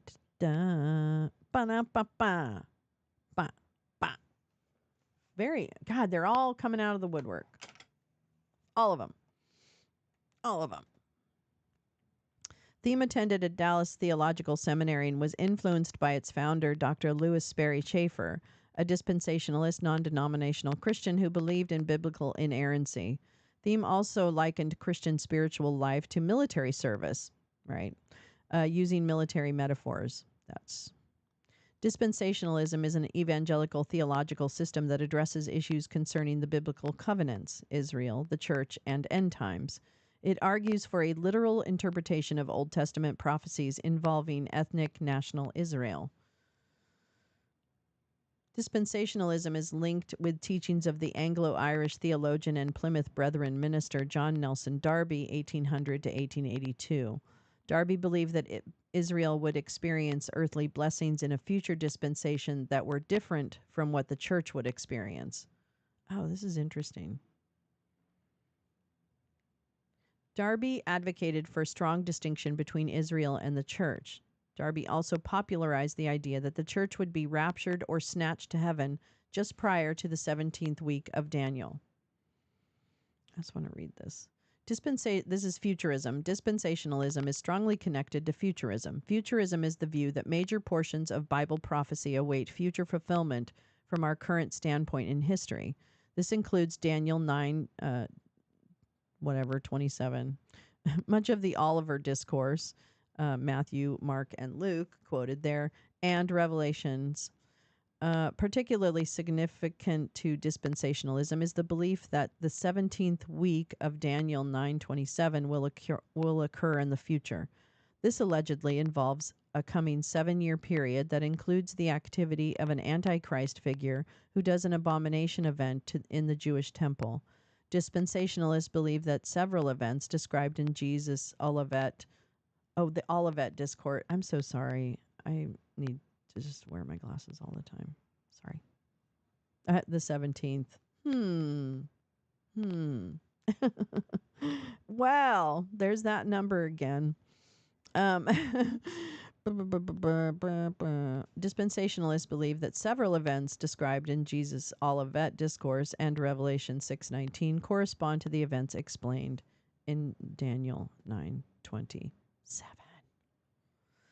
The rise in popularity of dispensationalism also occurred through Bible conferences, the rise of Bible institutes and colleges, the influence of the Dallas Theological Seminary established in 1924, and the popularity of radio and TV programs from dispensational teachers. The significance of geopolitical nations in the future. In addition to afflicting a future significance for ethnic national Israel, dispensationalism asserts that God has a future purpose for geopolitical nations in the coming earthly kingdom. Isaiah and Zechariah are quoted. Thus, God's future purposes involve both saved individuals and nations. Revelations. Egypt, for example, is featured as having a significant role in the coming kingdom of God, according to passages like Isaiah and Zechariah. Dispensationalists believe the nation Israel will have a functional role of leadership and service to these nations in the future. One implication of this dispensational view is that the church of this age is not the final era of God's plans on earth. A coming rule of Jesus over the nations and Israel will occur after this age. Most dispensationalists believe the church of this age will rule with Jesus over the nations at this time. Revelations quoted. Yeah, much shorter than Left Behind. Now that you've had a very brief overview of dispensationalism, I return to Colonel Thiem. Joe Griffin, Grace Doctrine Church. Quote, theme has inspired men with the spiritual gift of pastor, teacher, evangelist, or missionary to prepare for the ministry and guidance of doctrinal truths. Let's see. Okay, that's like, I love theme. That's what that is. Over the years, Colonel has created many illustrations, and this is what I love about Gal. She goes ahead and pulls some shit out that is important for you to know. I love you so much, Gal. Over the years, the Colonel has created many illustrations to convey doctrinal principles. Who can forget Rebound, the grace apparatus for perception, Operation Z, the edification complex of the soul, the divine dinosphere. Dinosphere? Oh no, he doesn't mean that. You know what? I heard a very interesting origin story of the T-Rex, and I can't get it out of my mind, and I love it. It's a disconnected thought that's just swimming around in my head. Okay. Wait, what? Operation Z. Wait, what? This is a month after the war. No, this is days after. This is a few days after the war started, like a week. 2 weeks. Oh, no, week and a half. Wow, I know, Gal. It's frustrating. Operation Z, non-meritorious system by which every believer can learn the whole realm of truth and grow spiritually regardless of his background or human IQ. God provides every step from truth resident in his own mind to truth resident in believer's soul. This is the grace apparatus for learning. Pastoral teaching, the word. The believer listens. The humans in the human spirit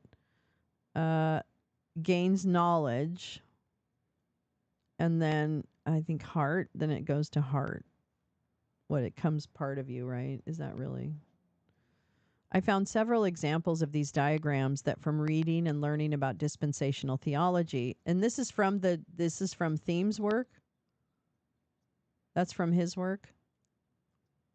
I found several examples of these diagrams from reading and learning about dispensational theology is apparently part of their teachings. They do a lot of diagrams, like a lot. Almost QAnon, just saying. Oh my God. Operation Z, Grace System of Perception. They use it a lot, yeah. And then this is part of the archive. Mechanics of Learning Doctrine. It does appear. Right lobe of the soul. This is the thing we just saw model, and then it feeds into this. Stream of consciousness and problem-solving devices. The flat line. Wah, wah. Operation Z, the pastor-teacher, teaches sound Bible doctrine to the congregation. They hear the doctrine and then believe it, converting it from gnosis to epignosis.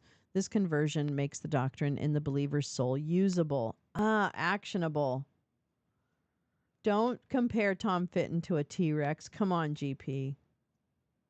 He's a bad dinosaur. What's a bad dinosaur? I don't know. I love dinosaurs. This is why Gal does this so you don't have to, okay? Gal does this kind of shit like almost 24/7 so you don't have to. Gal is a national treasure. There, I said it.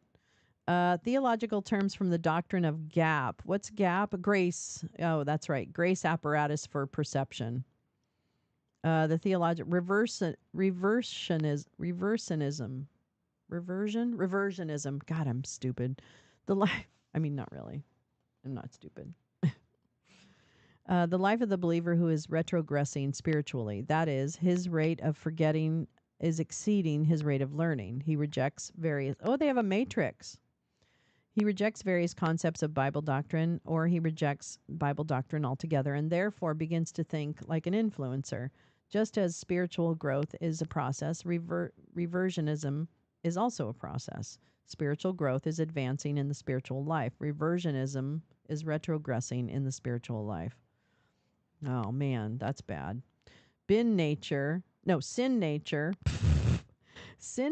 equals fleshly nature equals the flesh. The distorter of the human soul. This is an integral part of our soul, which leads us to sin.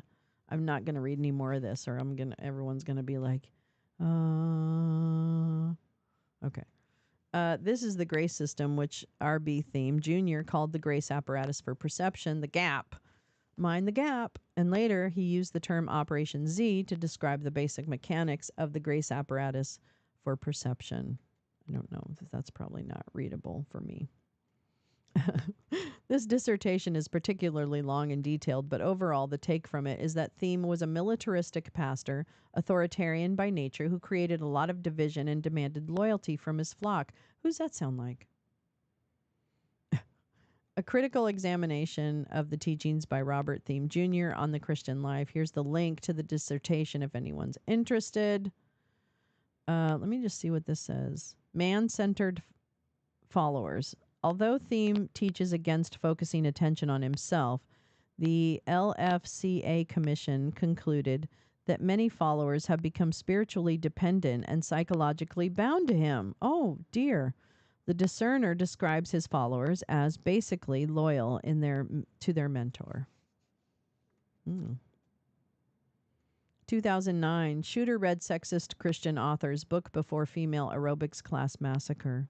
Trigger warning. Media analysis has so far ignored or glossed over Sodini's religious affiliations, a book by Texas evangelist who claims husbands own their wives as literal property. Let's just see. Media analysis. Okay, RB's little property. And promoted an odd teaching that for each man on earth there exists only one correct right woman in all creation. According to Theme, men can recognize their divinely appointed opposites without physical contact through something Theme called soul climax. That's scary. That sounds terrible. I don't like that. The Quails have been distancing themselves from fundamentalist preacher Robert Theme Jr., notable for his pulpit attacks on do-gooders and liberals, power-mad labor, welfare recipients, homosexuals, gun controllers, rock music, feminists, and the satanic United Nations. Wow. I think I can make this a little bigger. There. Let's see. So New York Times Magazine did a link there. The Education of Dan Quayle, a quote from the article. Marilyn listened to Theme tapes when she was growing up, Quayle says. He knows little of the preacher's views. It was being quoted, my kids were listening, and that's just wrong. They never heard a Theme tape. Okay, we read that before. You know how I love to learn about oil. American Theocracy, the Peril and Politics of Radical Religion, Oil and Borrowed Money in the 21st Century, Kevin Phillips, 2006. Can I just say, this is why it's mind-boggling to me that anyone would throw any kind of shade at Gal ever in their lives, and why I take that so seriously, because I know this woman has not stopped in the years that I've known her. She has not stopped reading, researching, digging, going places people I don't even know exist. So yeah, I'm a super fan. That's right. And I'll say it all goddamn day long. And if you're not following 5GW, Hot Takes, and looking at the preserved information that Gal Suburban was able to preserve,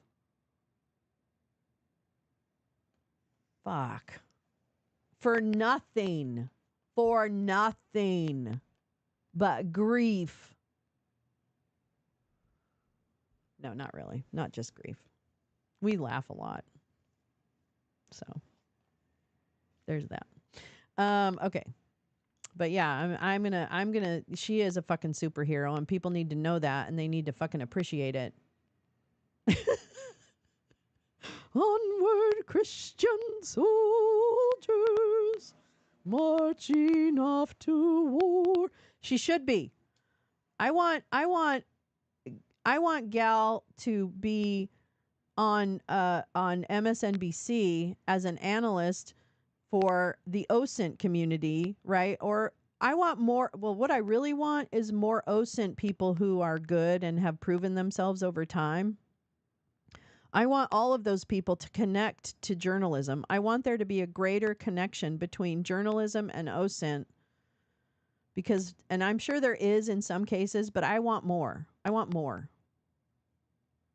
Because I feel like there's so much groundwork that is done on the OSINT level that then can marry with the communication skills of the journalists, right? Like, I don't know why those two things aren't like constantly together.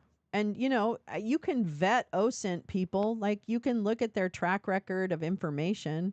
And what their job is, I think, is to tease out the details and themes that then allow a journalist to start somewhere and do the rigor that then is needed to actually produce the story.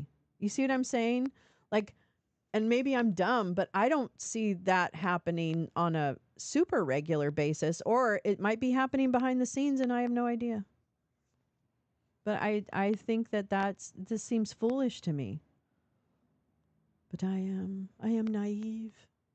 I'm but a child of the internet. No. Anyway.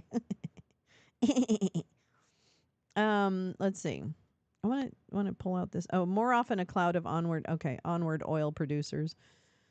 Every single empire in its official discourse has said that it is not like all the others, that its circumstances are special, that it has a mission to enlighten, civilize, bring order and democracy, and that it uses force only as a last resort. That is a quote from the book, The Peril and Politics of Radical Religion, Oil, and Borrowed Money in the 21st Century.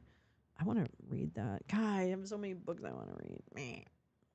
Okay, to sum it up, I wonder if there's a possibility that Putin is aware of or familiar with themes Operation Z and believes his liberation of Ukrainians is his way to convert them in a perceived spiritual war where Putin ends up the authoritarian leader and teacher. Maybe. I think it's interesting. And I think, Dugin, I wonder about Alexander Dugin, who seems to have, obviously the ear and perhaps, would be in this kind of this. Okay, let me put it this way. This pastor seems right up Alexander Dugin's alley. Right up the alley. The camera loves you. Yeah. Yeah, I think, and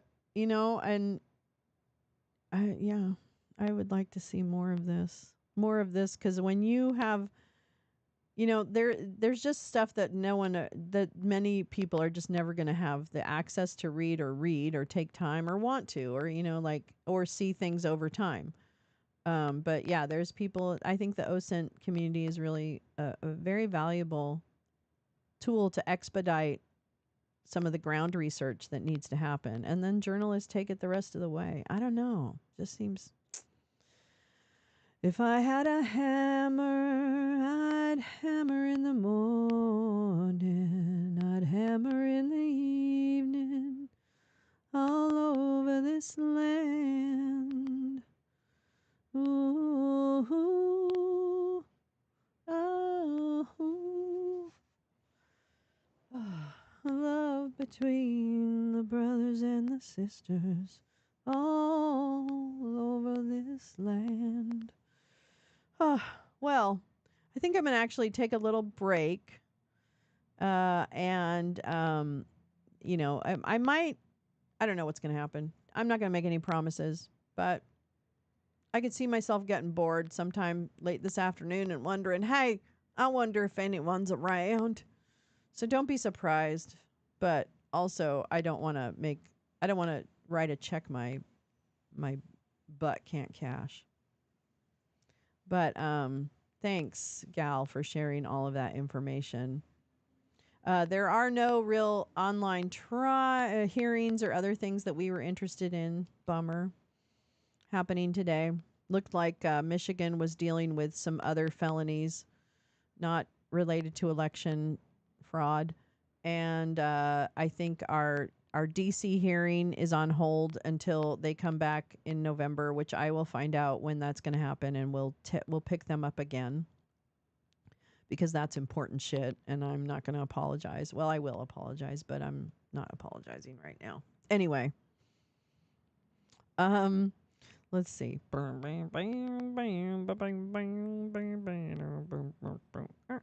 I'll put all the links that we talked about in the description this afternoon. So if you feel like, oh, I want to go back and see what was whatever, you'll have links in there. Just saying, rather, oh, I don't like politics, girl. I don't, regardless of even Gal, I don't like politics, girl. She annoys me. I don't know. I keep thinking something's going to fall off the top of her fridge or something. It just bothers me. And that camera angle, come on now. We don't have to do that. We don't have to pretend this is an organic video. Stop it. It's not an organic TikTok. You're in your kitchen and you decide to talk to people. Stop it. Stop it. Yeah, no, Gal, there's a lot of righteous admiration and love for what you do, and it's important work, and I'm really glad. She is. She's fucking annoying. Yeah, everyone, thank you. So tomorrow night it's trivia. So please. Oh yeah, I can't stand Bad Company. He blocked me for the longest time. You're welcome, GP. Good night, my darling. Oh, good night.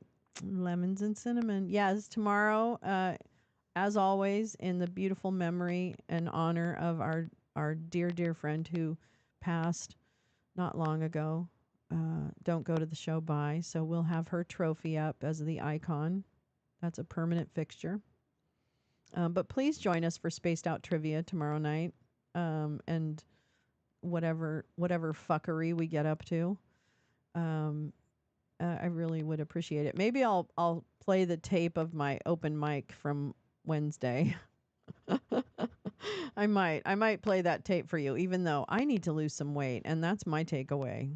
Okay, not only I need to work on my voice, but I need to lose a little. Mama needs to lose a couple pounds. She better move her ass.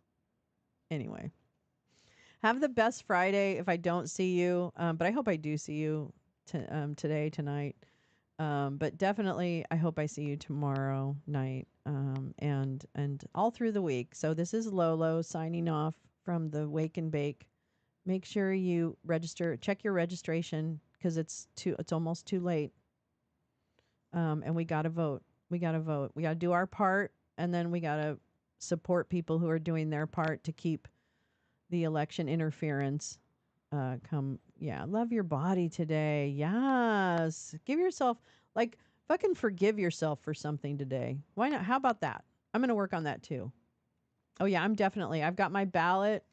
I'm going to be filling that baby out. I got to do my research. The judges are always tough to find. Anyway. All right. Good night. Good night, my friend in Australia. Good day to the friends who aren't in a nighttime setting. And I'll see you tomorrow. Okay? All right? Okay? We're going to do a little outie here. Hold on. I'm going to try. Uh-oh. Maybe not. What did I do with that? Oh, you know what? I don't think... Oh, yeah. I need to move it. Hold on. I'm going to try this. Oh, no. That's not what I want. Well, okay. Come on. And then wait. Hold on. Yeah, we're going to go back. I need a little music to take us out. Where the fuck is it? God. Oh, here, wait. Is that it? Is that a media file? No.